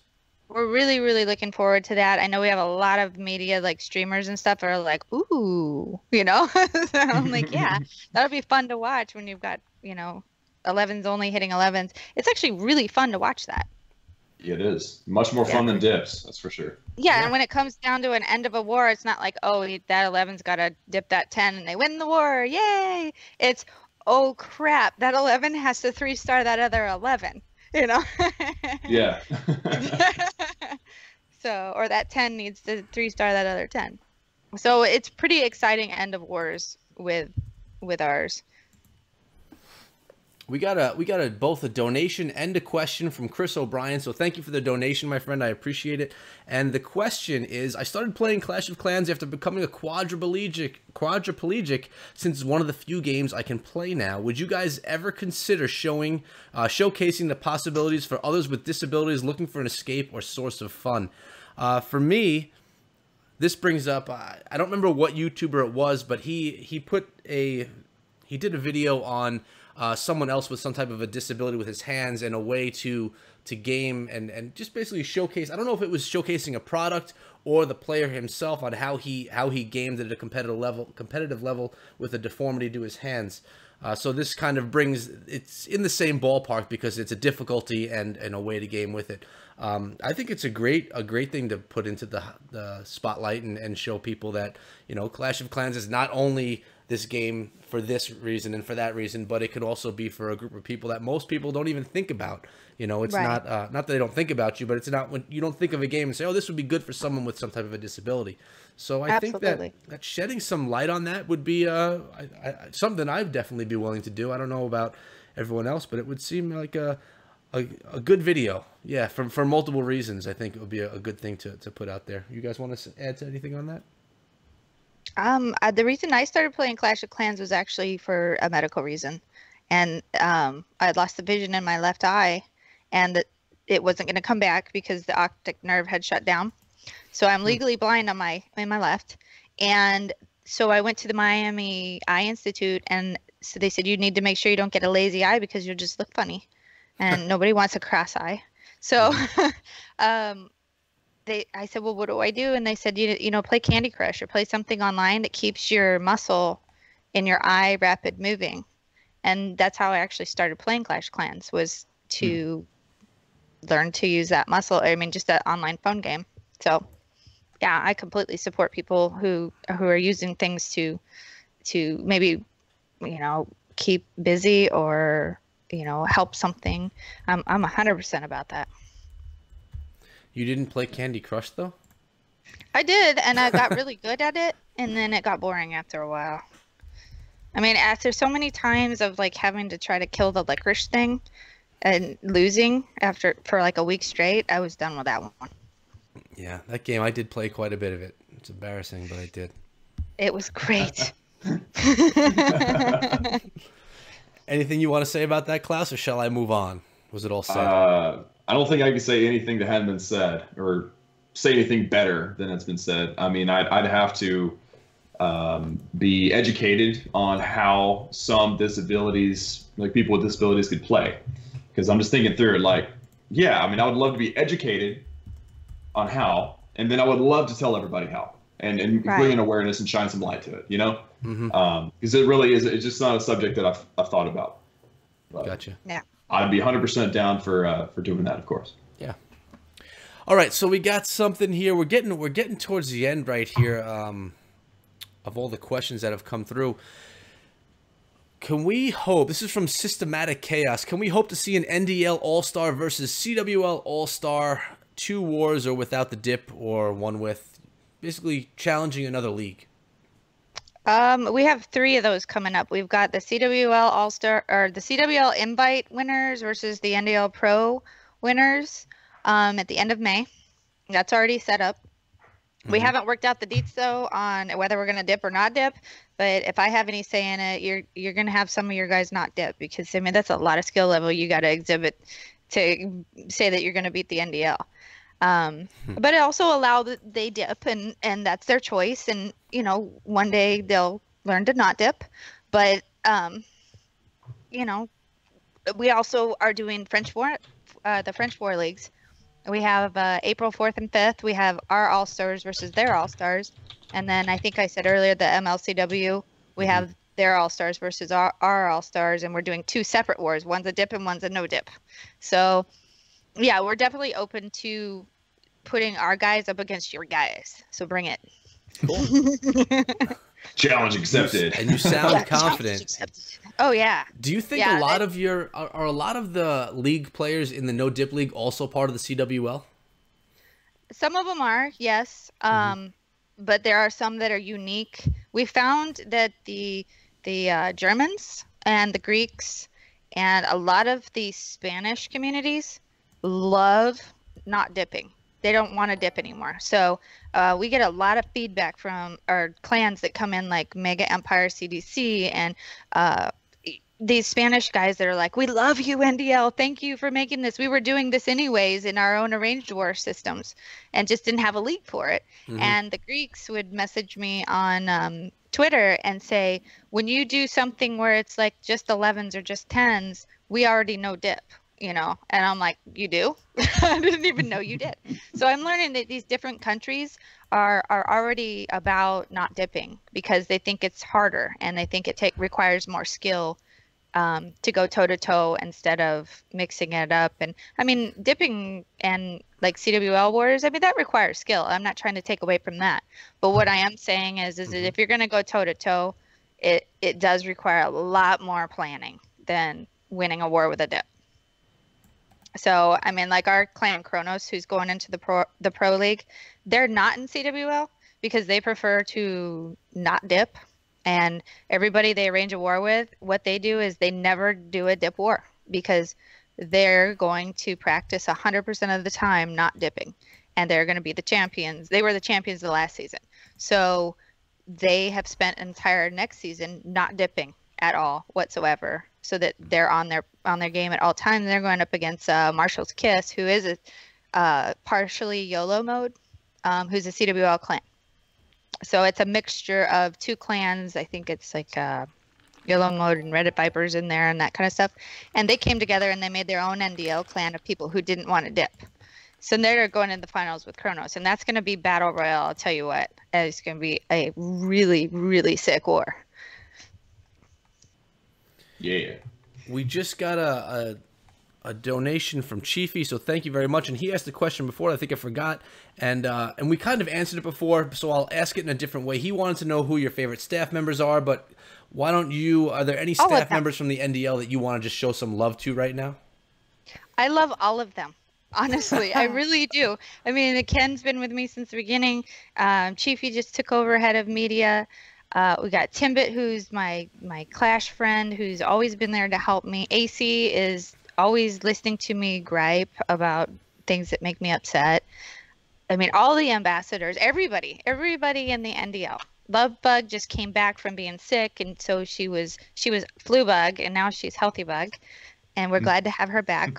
I think the biggest shout out that I would like to give is to the great Gru. He was one of our clan's players, and he unfortunately was killed in a hit and run. So we had a death within our ranks, and so we're going to be doing a staff versus participants war in honor of the great Gru, and we're going to put his town hall in the war so he can have one last NDL war, and nobody's going to hit him. We're just going to leave him in the war, and that's going to be somewhere mid-March. And you know, just to kind of honor him. And he loved the NDL, and he was co-leader of his clan, and he helped be ambassador and all that kind of stuff. And we all really miss him. And there's been some really great gestures that people have done to honor him in the NDL. So that's my biggest shout out, is the great Gru, is, you know, rest peacefully, man. Yeah, that's nice. I'm going to go on to a question from Rolex. I just found it on my Discord. It's been sitting there for a while. And it says, I think it's a question just for me. It was about when I joined the Circle of Clans. What made me decide to join the Circle, and which clans are the main ones that I focus on? Well, for those that don't know, I started out with Clash of Clans in the Bada Bing clan, which was an invite CWL clan. And Bada Bing clan was there for me for like a year about, and I just covered their stuff, made content from them. I still hope that they come back to the game. I would be back and covering them in a second. Not saying that I would leave the Circle, but I would love to be back with those guys. But for right now, it's a retired clan. And when that happened, I was buddies with Cleric Goon, and I was looking for a new home. And he had this place that he called the Circle of Clans with all these great clans. And it was a pretty easy choice. I had him and Duke in there because Duke and I kind of did the Bada Onslaught family together. We both went over there. And at the time, there were, I don't know, 12 clans. So we got our own clans distributed to us. And we're in charge of media for them, and I love it. There's so many great people, many of which are in the chat right now, that I love just being there with and being in chat with on Discord. But the three clans that I focus on right now are the Divine Justice, Elite Academy, and Three Strikes. I also cover Three Strikes F. Not as much as the others, but I really don't consider one home. I don't war very much just because of the amount of content that I need to put out. So I literally jump between clans every day, every other day. And currently I'm doing my clan games over in Elite Academy. I like hanging out over there. I probably talk to people from Elite Academy the most out of those three clans, just because it's just how it all worked out. But I don't really have a home clan. I love them all the same. Political answer. Well, Pennington Mob needs lots of really good 9s and 10s for the NDL war. Just saying. Selfless plug for Pennington NDL Mob. right there. Yeah, 9s and 10s. Really good ones. Really good ones. All right, what do we got here? I feel like the questions there's more than I thought there were. Are you guys still awake over there? Huh? What? Yeah, that's a no. What? That's a no. I haven't seen any coffee being drank over there. No, I don't have any coffee. Grey Goose and 7-Up. We've been going for 2 hours, man. This has been Has it been awesome. that long? Oh my god. Yeah, we're rolling on. We're about 2 minutes away from 2 hours. I want to jump into some of these questions that have been asked in the chat because I have been copy pasting them. We're going to jump into them right now. And I got one from Miss Timbit. It's a question for everyone. What's the dumbest way you've ever been injured? That's if you've been injured. This is your girl right here. I'm assuming that she has information on you. She's got inside information. She's trying to make you spill your guts is what it is. So why don't you start us out then, since you're the one with the story?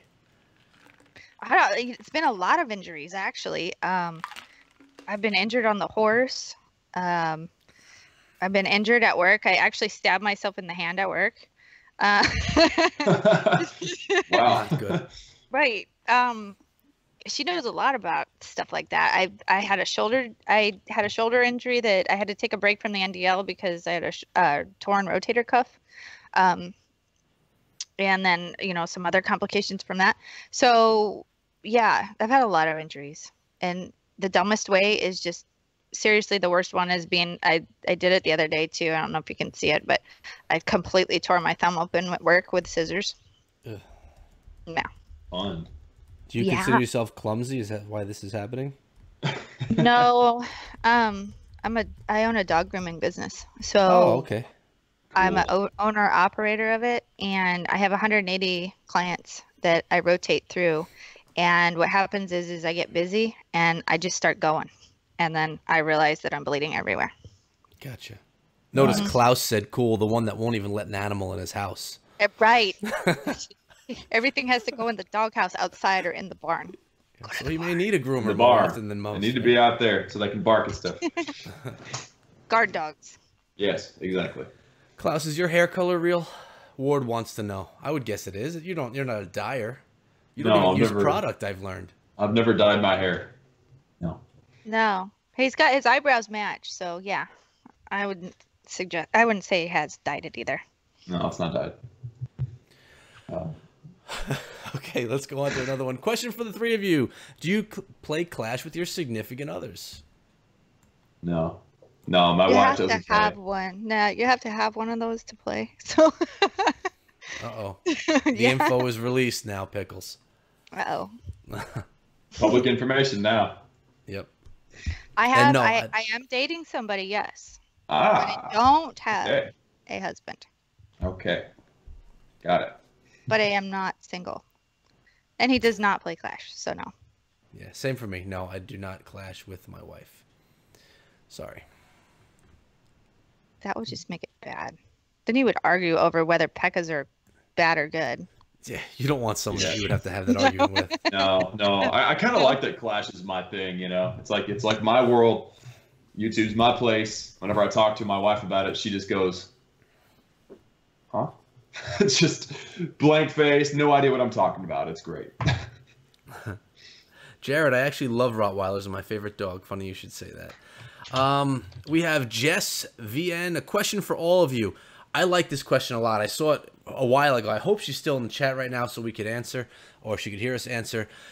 If you had to rebrand yourself, change your game name right now on the spot, what would you change it to? So let's we kind of had a question like that, but let's change it if we wanted to rebrand our channel as a YouTuber. So I've seen some people do this in the past. We've seen Clash with Ash change from Clash of Clans to Clash Royale. Nick and Molt, they switched from Clash of Clans to Clash Royale, and now to a whole bunch of different things, Fortnite too. And I know that you're not rebranding, Klaus. You still have your Clash of Clans content every single day, but you also now play your PC games or console. I don't remember if it was both or one. Both, yeah.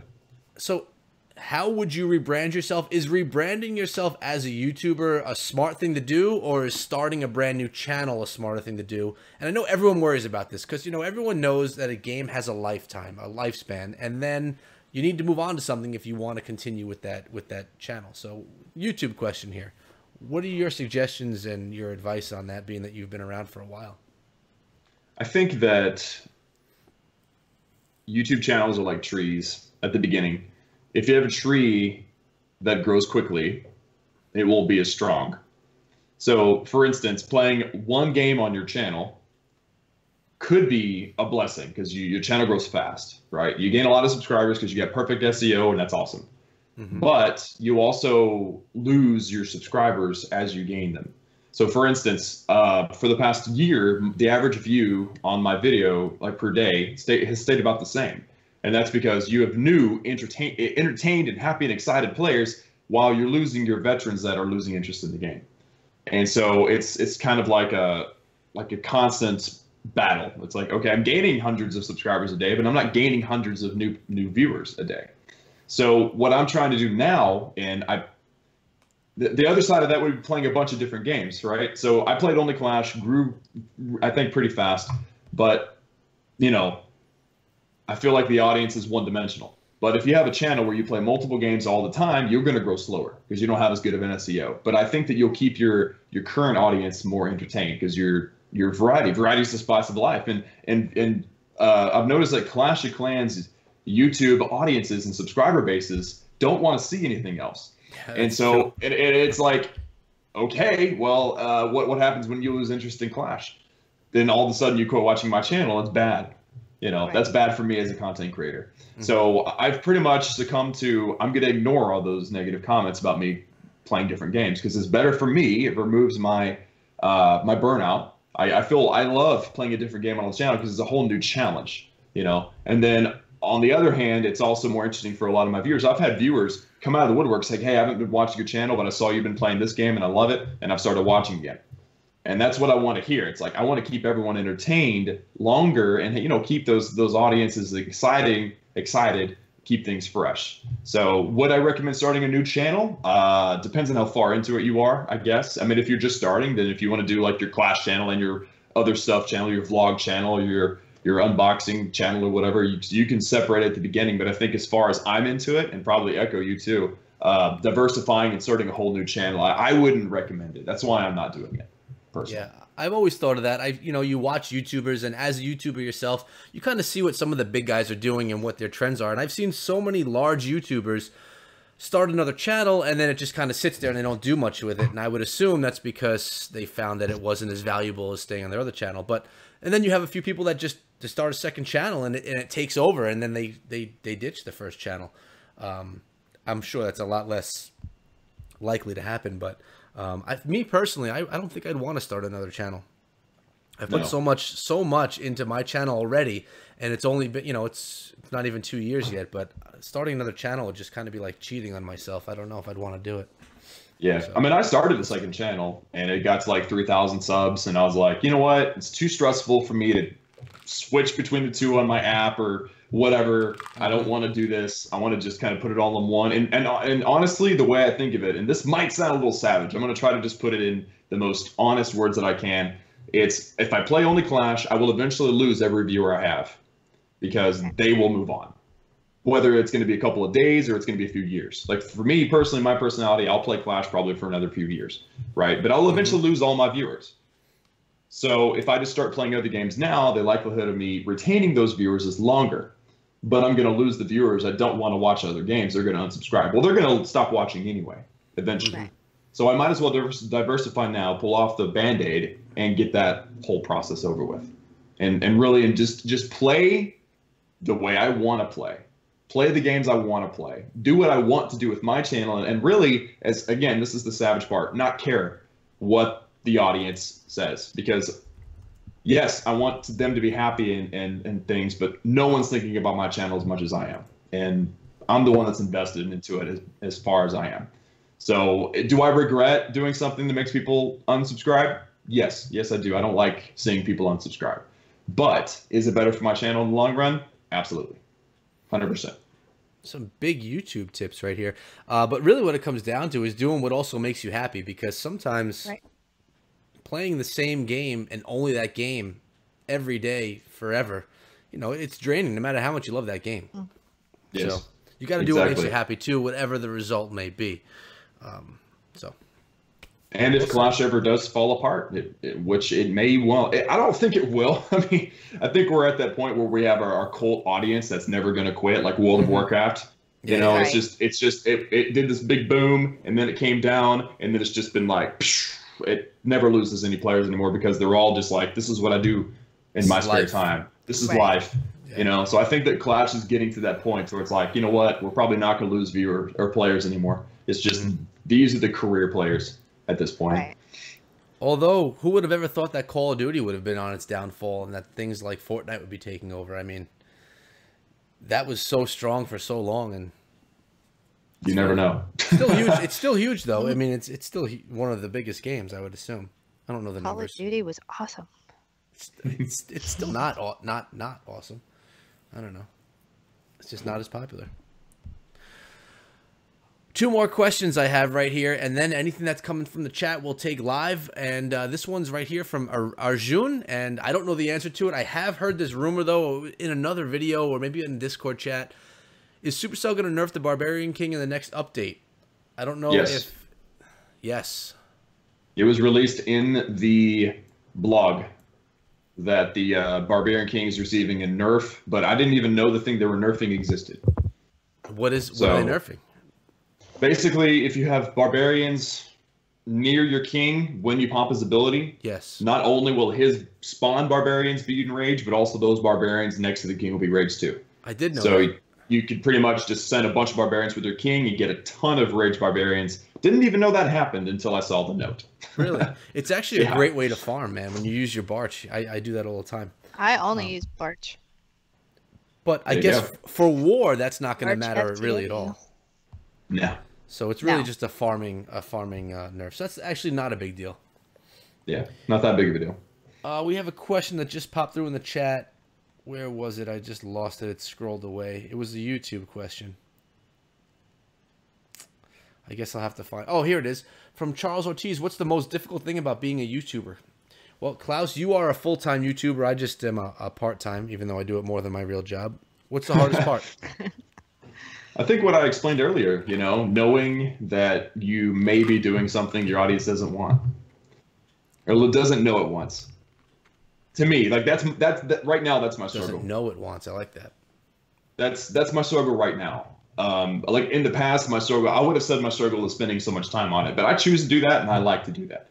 You know, Right. so that's not really. I don't think that's a valid answer. I think that a true answer is the social pressure that your audience gives you, because Clash is such a cult game where the players almost never play anything else, that it makes the YouTuber feel pressure to only do Clash, and that's a real quick way to burn out your content creators. So guys, support your content creators and what they do if you love them.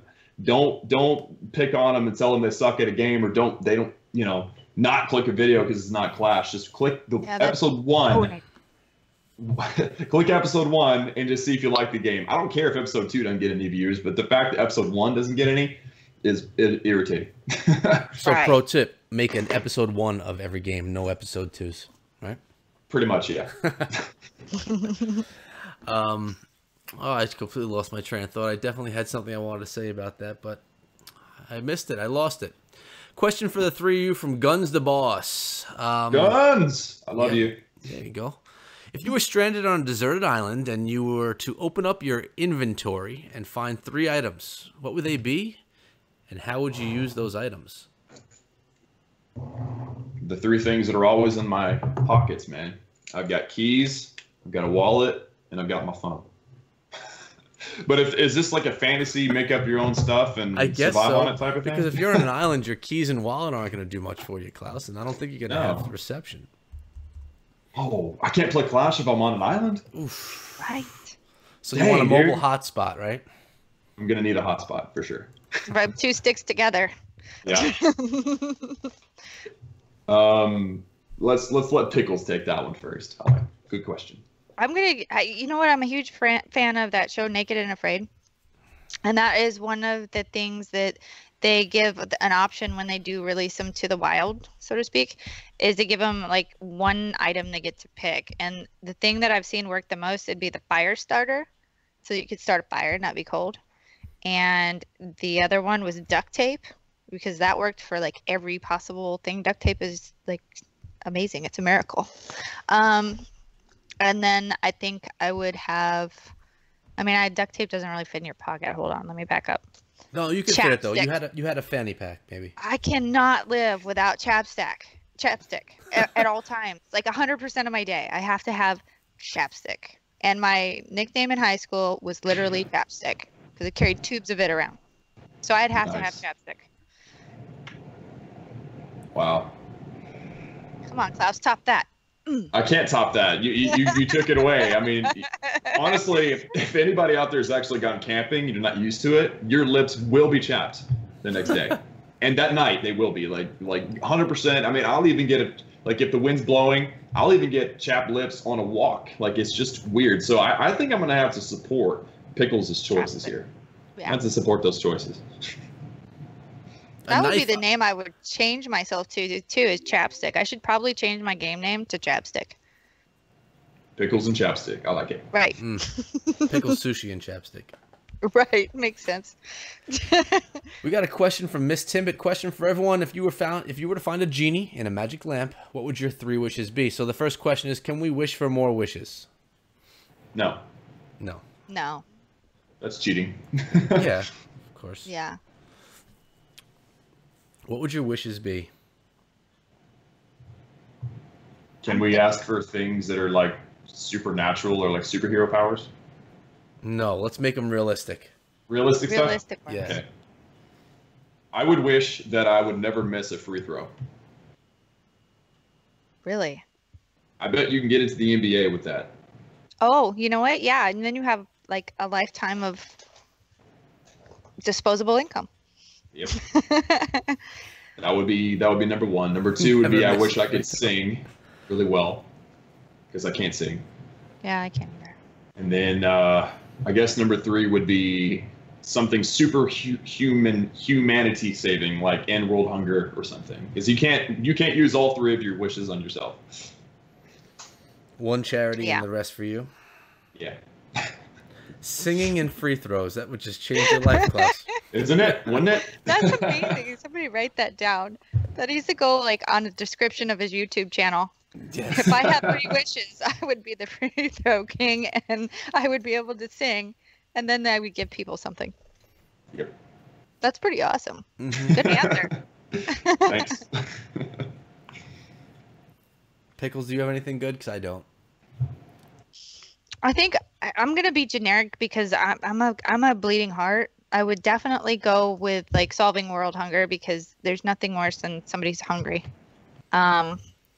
Yeah. Especially children. I would definitely want children to have like food and clothes and stuff like that. So I think I would give all 3 of my wishes away to the people who are living in poverty. That's nice of you. I'm a nice person. I promise. You seem to be.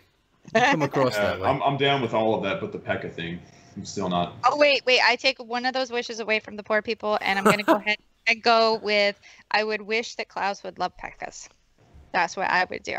Wait. Can your wishes affect free will? Because Yes. What? Okay. Yes. I have other answers, but we'll talk about those later. Echo, you don't have an answer to that? I don't have any good answers. Nothing. No, nothing. No, I really don't. Because we solved world hunger and all kinds of other things. You and guys free drug solved problems. all the problems, and I just, I have nothing to do with my wishes. I bet Echo's wish would be to go to Finland. I would love to go to Finland. I mean, that's no secret. I think it would be great in Finland. I think I would be great in Finland too. I mean, I'm not gonna lie. I think it would be awesome. I think we agree. should send Klaus, Goon, and Echo and the NDL to Finland. And I think that's a great idea. And bad. There's a whole list of people I think would should go to Finland, but who knows? I think I would kick butt in Finland. I think all 3. Well, Klaus has already kicked butt. Yeah, he is cleaned up in Finland for sure. I actually just got my passport. I got my passport. It's here, so I'm ready to go. Tweeted Good. out at Clash of Clans too. So Been never waiting know. for you. Been waiting. Finally, you did that. Now Golly. that they know, they probably just never sent me the invite because they didn't know that I had the passport ready to go. But Right. Well, now they know. They have no excuses. no, because they're definitely. Well, you watching. mean you got it right idea because that's what happened when I got picked to go. Is I had to send a picture that I actually had my passport next to my face Oh really? because apparently people have done the sure I'll go, and then they're like, okay, what's your passport number? And they were like, what passport? Wasted money. And they've already booked tickets and stuff. So I think they might have learned a lesson from that one. Smart. Wow. Yeah, well, they Terrible. spend a lot of money on their people coming down to YouTube. So, I mean, down to Finland. So, The I flights really and stuff. truly believe that Supercell does care about its community. I really do believe that after being up there and talking to the community managers and the people who kind of run the crap around there, they genuinely care about their players and the people who run their YouTubes and I think they're just very busy, you know, and a lot of people feel like they've gotten ignored, like streamers and stuff like that. I don't think that's the case. I think they're just a busy billion-dollar company, and they're very. think about what we were saying earlier. You know, like when we opened up the Discord server, and now we have all these people asking us questions and stuff. I mean, it's so much worse for them. You know, they have all this humongous community trying to all get in touch with them at the same time. So that feeling of not being able to contact them is just because they are being overwhelmed. I could imagine. Yeah, I just leave them alone. I don't contact them for anything NDL related, just because I just think that, you know, I'd rather not be a PETA. So a PETA. Well, they've been good to me though. Also, I mean, I haven't been to Finland, but I've been in talks with them, and they're very supportive of what I do and when I have questions for them. So they've been good to me. I have no complaints at all. No, I completely support ththose Supercell managers, community managers. They're wonderful people. So everybody cut them some slack. It's fine. Goon is talking about RedTube about something over here in the chat. Not sure what he's talking about with that, but Just ignore Goon for the most part. It's probably a good plan. do you find it funny that the regular co-host of this show is being a troll in the chat? What is he trying to do right here? I don't really understand. Is Goon on vacation or is he at work? That's the first question. He's at work. Okay, so he's not Supposedly. drunk. He's not drunk. No, So he's he's not actually no excuse to be a troll. Goon, stop being a troll. Stop it. Clash Stop it. with Chiefy had a question for Klaus and I have not seen that question come through. If you want to say it again, Chiefy, now's a good time to do it because we're going to be summing things up pretty soon right now. I did miss the question, Goon. I'm having a hard time keeping up with everything that's going on in chat. Oh, I had a question. If YouTube deleted your YouTube forever, what would you all do? That's a serious concern. I mean, that could happen. So I guess for you, especially Klaus, since this is your job, what would happen if something went wrong and your YouTube channel was gone? Well, he can't even respond. I know. Well, could you imagine? Well, Awful. I'm trying to think of like why that would happen, and like there's no reason for that to happen. Like people get their channels removed because they copyright or over and over again, or they spout off all this racist, extremist craziness, or they do other crazy things, and I don't do any of that stuff. So I've never thought about it because I just play games and have fun. I don't even cuss, you know. I keep it clean. So yeah. It ain't gonna happen. It ain't gonna happen. It don't happen to me. No. Safe. You are safe. Right, safe. NDL safe. Yeah, hashtag NDL safe in the chat right now, just for our real Pickles. We got another YouTube question that's coming through from the declaration. He had a dream of being a YouTuber, and he was told that he can't. A few weeks ago, his dream finally came true, but he doesn't have any money. Typical problem that you have, especially with young people that are trying to do YouTube. And really now anyone can do it with screen recorders and things like that. It's pretty easy. But to do quality stuff, that's the question. Any advice on growing without money or the equipment? I think that anybody could do YouTube for fun with minimal equipment, with a cell phone, really. If you're playing mobile games, at least, you could do YouTube with a cell phone. Use a screen recorder. Use the mic from your cell phone. But that's only going to get you so far. It'll get you to be learning about the game and maybe building a small following. But there's going to be a point where you need to actually go out and spend some money on equipment, and that's when I think things will change. Not that having more expensive stuff makes you a better YouTuber, but it allows you to create more quality content, and that's noticed from people that are looking at your stuff.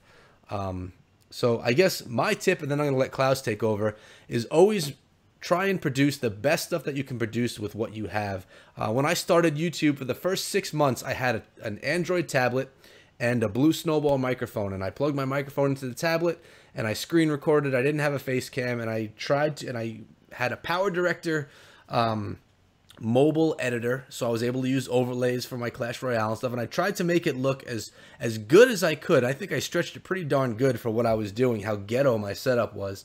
And I was doing my thing with what I was able to do in the beginning, and then I realized that this was something I wanted to invest more in, and I went and spent a lot of money on everything else. But try and produce your best stuff with what you have available. There are ways to do it where you could put out some quality stuff. You know, your sound is important, so you're going to want to get a microphone that is not just a cell phone, and they could be cheap. I mean, a BC Master microphone or a Blue Snowball microphone, Blue Snowball being probably the most popular for new YouTubers. You know, you're talking 40 or 50 bucks, which I understand some people don't even have that, which then you're going to be on your cell phone mic. But and then just a tablet or a phone that you could use a screen recorder on to start things up. And like I said, Power Director was a great app that I used on mobile to do all of my editing.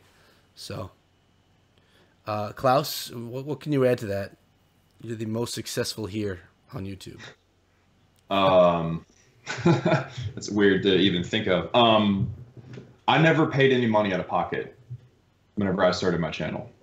Everything I did, I reinvested. So, assuming 1,000 views is $1. Mm-hmm. In my first year, I invested $500 into my channel and made nothing. I profited nothing, and that 500 went into everything from gems, because I did boost barracks a lot to make videos, to a good microphone, which I started with a Snowball. It's a $50 Snowball. Yep. A really cheap Walmart webcam for my PC. I had a computer that was decent to start with. That helped. But like, if you don't have a computer at all, then it's going to be tough. I don't even know about screen recorders. Like when I started doing YouTube, there wasn't any on my phone, my iPhone. So it basically, yeah, I heard that there is now. So basically, oh, and by the way, Declaration, shout out to you, man. Love you. He's always in my stream, so I love him. Hope your plan's going well, by the way. Just reinvest. Like, do it your best with what you got. There's $10 webcams at Walmart, and there's I really recommend getting the Snowball though. Good audio is better than good video any day. 80% of the experience on YouTube is audio. 20% is video because it's a little bitty thing. It's tiny. It's a tiny screen, you know. So for the most part, people watch on phones. So it's about the audio. It's about having good audio. So get that $50 mic, save up your money as long as you need to, and go for it. But for me personally, I never invested money from anywhere besides from the channel, and just basically roughed it until I was able to buy stuff. Yeah, and I'm in the same boat as well. I was lucky enough to get a sponsorship with G Fuel, and I really do just think I was lucky, and that definitely helped me out with getting some of the equipment. And over time, things started to pay off. But if you're looking to get rich off YouTube, it is nearly impossible. I mean, it's very, very, very difficult to be profitable at all, because really when you start making a little bit of money, which takes a really long time. I think my first year on YouTube, I don't even think I made $100 in a year. I don't even know. It was basically nothing. But you know, you've heard it before. I mean, I heard it on many people's things. If you're looking to do YouTube for fun and for a project, go for it. If you're looking for it because you need some income, it takes a very long time. You could make a lot more money getting a minimum wage job, putting the hours into that, than you would do doing YouTube. So that's right. It took me in my first month of YouTube, I made a video every day. It was November of 2015, and Tunnel 12 or 11 was about to be released. And I think I worked like 4 hours a day on these videos because I was terrible at editing. I didn't know what I was doing. You know, it was just like everything took forever because I didn't know what I was doing. Now I can edit a video in 10 minutes. But back then it was bad.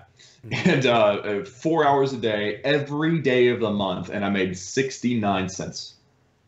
Ooh. So get that 69 cents divided by 4 times however many days are in November. That's how much I worked for per hour. And then the next month wasn't much better. McDonald's fries with that 69 cents, right? that's crazy. Yes. Amazing. So 69 cents. The next month I made like $2, and the next month I made maybe 4. I mean, it wasn't about money. I was doing it for fun because, believe me, if I was trying to do it for money, I would have quit a long time ago. Right. I would have never made it past that point. Mm-hmm. It's hard. So don't do it for You money. guys are nice guys. You guys are nice guys. Well, you're a nice pickle. I'm a great pickle, aren't Awesome pickle. I? I finally found Clash with Chiefy's question, and we kind of talked about it before. I think when I was over in the bathroom, as the head of media in NDL and Pickles' sidekick, would you be interested in streaming part of the NDL finals? And did we answer that before? I think you and I talked about that in direct message. You said you'd do it as long as I co-hosted with you. Oh yes, I need a co-host. I can't, and it's selfish maybe. I can't just sit there and watch War Attacks and wait for lives if I'm sitting there alone on the stream. Oh yeah, I hear you. So if Yeah, I I'll have someone that wants to be come your on and buddy. yeah, like if you want to co-host it, that would be fun because we'll have fun in that way. And the attacks are also great. I mean, I love watching them, and you can learn a lot from them. But I need a co-host to do it. But yeah, I'd be fine with that. You know what others are really cool too is we did this a couple times in like little tournament things. Is if you get on to their Discord and you go into their planning rooms and you listen to them plan and you just kind of joke around with them and ask them what they're going to do, and then you know they're going to attack. That's a lot of fun. That's way better when you're streaming. It's like to be tied in with the clans. Yeah. And be able to talk to them. That's something I haven't done. Oh, we're gonna do that. We're gonna do that. Okay, we're gonna do that. But I only stream certain times, and if it happens to fall on a time that I stream, I would do it. Yeah, I won't hold it against you if you can't make it for that time slot, or they're in negotiations on deciding when they're gonna war each other still. So as soon as we find that out, we'll have a streamer schedule. Okay, that sounds good. And yeah, then we'll have Klaus come in and YouTube it. I'll YouTube it after I stream it too. Oh. Klaus is the man. Klaus can jump in and do whatever. We got a question from Mr. Nobody, and it's kind of cool one. Would Supercell ever make a new Clash universe? Does that like mean a new game? A new game, or is that a new setting? I think that would be a new game. And by the way, Chiefy, I see you're asking how to get in contact with me. I have a Twitter. You can just tweet me. I have a Discord server. Both of those are, I don't even know the links. The links are in my videos. Shameless plug. Klaus Media. Klaus_media is my Twitter handle. Thank you for the reminder. I don't even know my handle. That's oh, it's yeah. on the screen. Holy It's right cow. under your face, man. Dude, okay. Well, Even with the underscore. My It's phone right died, there. so I can't see anything. But I'm not a award streamer. I'm with Echo. I mean, it's sitting down waiting for live attacks is almost as bad as the worst stream I've ever done. And that's not because of the content. That's because of it's just the way it is. Like, these wars are not 10-minute wars. They're 24-hour wars, and 90% of the content's done before the stream starts. And you've got these 30-minute spans where you don't see anything. It's terrible. So I'm willing to stream with a co-host with something that may be more organized and be a little more action-packed, but I'm definitely willing to do videos. Sweet. Videos. Duly Videos are noted. fun. Videos are fun. But yeah, Klaus and I are on the same page about that one. I don't blame you guys. I understand. But I think we're all up on the questions. Time to Clash is here. I feel like I should cover my ears for all this. Time to Clash is all about those war streams. Him and I don't know who else I was trying to say, but yeah, he is all about those war streams. And sorry you had to hear that, man. I'd say it how it is. I don't care who's listening. I'll tell my honest truth. My fact, my what is it? It's my truth. That's what it is. Your personal truth. Yeah. And how many accounts do we all have? I have one account. That's it. I have 8. I have 2. Yep. Yep. What's your question? Somebody Time to here Clash. wins, but it wasn't us, Echo. What's that? I win? I said no, Klaus has more accounts than both of us. He wins. Oh. Less is more. Well, you're 1, I'm 2, he's 8. There's a there's a long stretch. I know. I could barely handle my 1 with the amount of time I have to put into it. I can't imagine having to handle 8 accounts. Mm-mm. Do you Charles? push all those accounts? No, I don't push any accounts. I mean, do you mean farm? Yeah. Yeah. That's what I meant. Sorry, yeah. I'll farm like 1 or 2 a day. Like, I'll bounce between the accounts, but it just depends on what I'm doing. Like, some accounts are daily, like my main, but then I've got other accounts that are like on hold for certain series, and I might do one day on channel. And then Charles asked me the names of all of my accounts. I have a Tunnel 11, Klaus. I have a Tunnel 10, Archimedes. I have a Tunnel 9, Jasper. Another Tunnel 9, Archimedes. I have a Tunnel 8, Dante. I have a Tunnel 5, Solomon, and another Tunnel 5, Zane. And I've got another account that's going to remain nameless because it's about to be revealed to the channel. Oh. Secrets. Fancy. Time to Clash asks us, we all know that celebrities play Clash of Clans. Which celebrity would you want in your home clan and why? What would their Liam favorite Neeson. attack be? Who? Liam Neeson. He plays. Liam Neeson plays. Does he? I know. Yeah. Gosh, that's actually a really good question because some celebrities are really high maintenance. Ooh, Patrick Stewart. That's my answer. I changed my name. I changed my answer. I No don't know changes. people that- No changebacks. I Hey, don't hey, know hey. anybody famous that plays What if I Clash of wanted Clans. Patrick Stewart? You can have Liam Neeson. He's cool. I like Liam Neeson. I'll go with Liam Neeson. I'll take the old guy. I'm going to take the old guy. Patrick Stewart's probably old too. He is. Yeah, he is kind of old. But they're both What cool. about you, Echo? I don't know anybody famous. I don't even know the guys that you're You talking don't have about. to know him. You don't have to know him. No, I don't even know who they are. Like, I don't even know their face with the name. You I'm gotta not big on. Google it. Google. Google is your friend. I don't know anybody, and I don't want to lag my stream. Oh. Patrick Stewart would be the captain, the leader. Yeah, he would. I would give him leader if he wanted it. Good I don't media know. for your clan. Liam Neeson would wear a kilt. Lady Gaga D-Peg says. He would. Oh, That's yeah. shocked me a bit. Kermit the Frog. That would be lit. Yeah. Morgan Freeman, Goon. I love Morgan Freeman. That's a guy I know. There you Yeah, go. it's Now like you know a freckles. name. But he doesn't Definitely. clash. Let's be real. He doesn't clash. How do you not know who Liam Neeson is? I don't. Tell Katy me, Perry. what's he in? Katy Perry. She supposedly clashes or I Clash know- Royale, I know one of the Katy two. Perry. Liam Neeson was the guy in Taken. He's like, I'm gonna find you and I'm gonna kill you. Like, that's Liam Neeson. I'm the guy that you say a movie to, and I say I didn't see it, and you say, how did you not see that movie? Oh. So I don't know. So we're Taken. never gonna get through to you. No, I'm so out of. So I mean, I don't. When the stream is over, Google Liam Neeson. Please He just actually did Clash Google of Clans commercials Yeah, that's why I said Liam Neeson. He did a commercial for them. during the He's- Super Bowl. He's Angry Neeson 52. His village was under attack. Isn't there a guy that's like a late night show guy that plays Clash Royale? Late night talk show. Like Jimmy Fallon. Yes, I type think it person? is Jimmy Fallon. I think he plays Yeah, Clash it's Jimmy Royale. Fallon. So yeah, I'd say him because he's the only one I know. Unless if Morgan Freeman does play, I'd take him, but I don't think he does. So, but I think we're gonna start closing up shop here, guys. This is 2.5 hours long of banter. Lots of good, Awesomeness. yeah, 2.5 hours of awesomeness. It Heck has been yes. awesome. I've had a lot of fun. So what I'm going to say right now, guys, is every single week we come at you guys with the Spring Trap. Every single week, Cleric Dragoon and I have a different guest.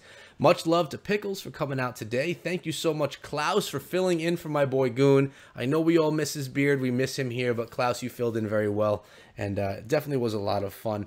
Any last things that you would like to say, Klaus, before we close up shop? Basically, the right things to say, but also the first things I thought was thanks for letting me come on the show again. I on the previous time whenever I was the guest, I was like, let me know next time you want me, and then I didn't hear anything. I was like, oh, I offended him. Oops. I'm sorry. No, not at all. And then next thing he's like, hey, you want to co-host? I'm like, yes. He doesn't hate me. So Echo, thanks for having me on. Pickles, it's been awesome having you on too. Chat, you guys have been lit. I love you guys. Yeah. And be sure and support your creators. Don't be one dimensional. Like I said, I've been struggling with that, and just support your creators and don't be weird about it. Yeah, I love that. That's a great piece of advice right there. Pickles, anything that you want to say? There's definitely things you want to say. Definitely. I always have something to say, and you know that. I see that.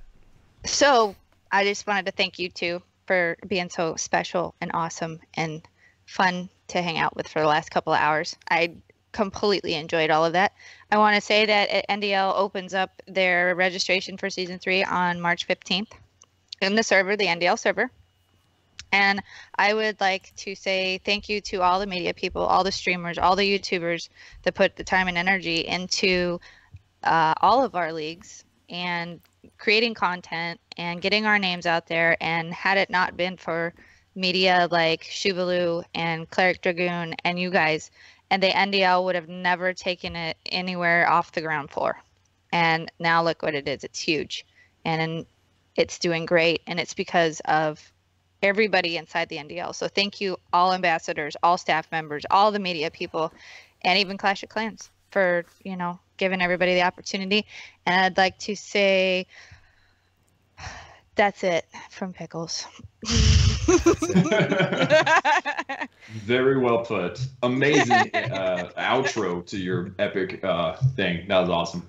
You seem so excited to do your little outro there too, bouncing in your chair. But I want to thank both of you so much for coming on. It really has been great. It's been fun. 2.5 hours went by very quickly. And so thanks you guys so much. And everyone that came down, showed up, through donations, even though they weren't requested or anything, they are appreciated. I do appreciate it very much. But thank you guys for supporting the channel, for supporting the Spring Trap, and for supporting everyone that's on here. And with that said, in the description, you could find links to Pickles and to Klaus, and their Twitter handles are under their faces. You've been staring at them for the last 2.5 hours. So if you, for some weird reason, haven't... No hate mail, no. If you haven't seen Klaus and his channel, go subscribe to him. He's got great stuff, not only Clash of Clans. And Pickles, I got her Twitter in here, but I should, the NDL is, what's the website for the NDL? Cheapy has that. My phone died. It's dead. But it's toast. It's Googleable though, right? NDL, It No is- Dip League? It's NDL, No Dip League. Yeah, Cheapy has it.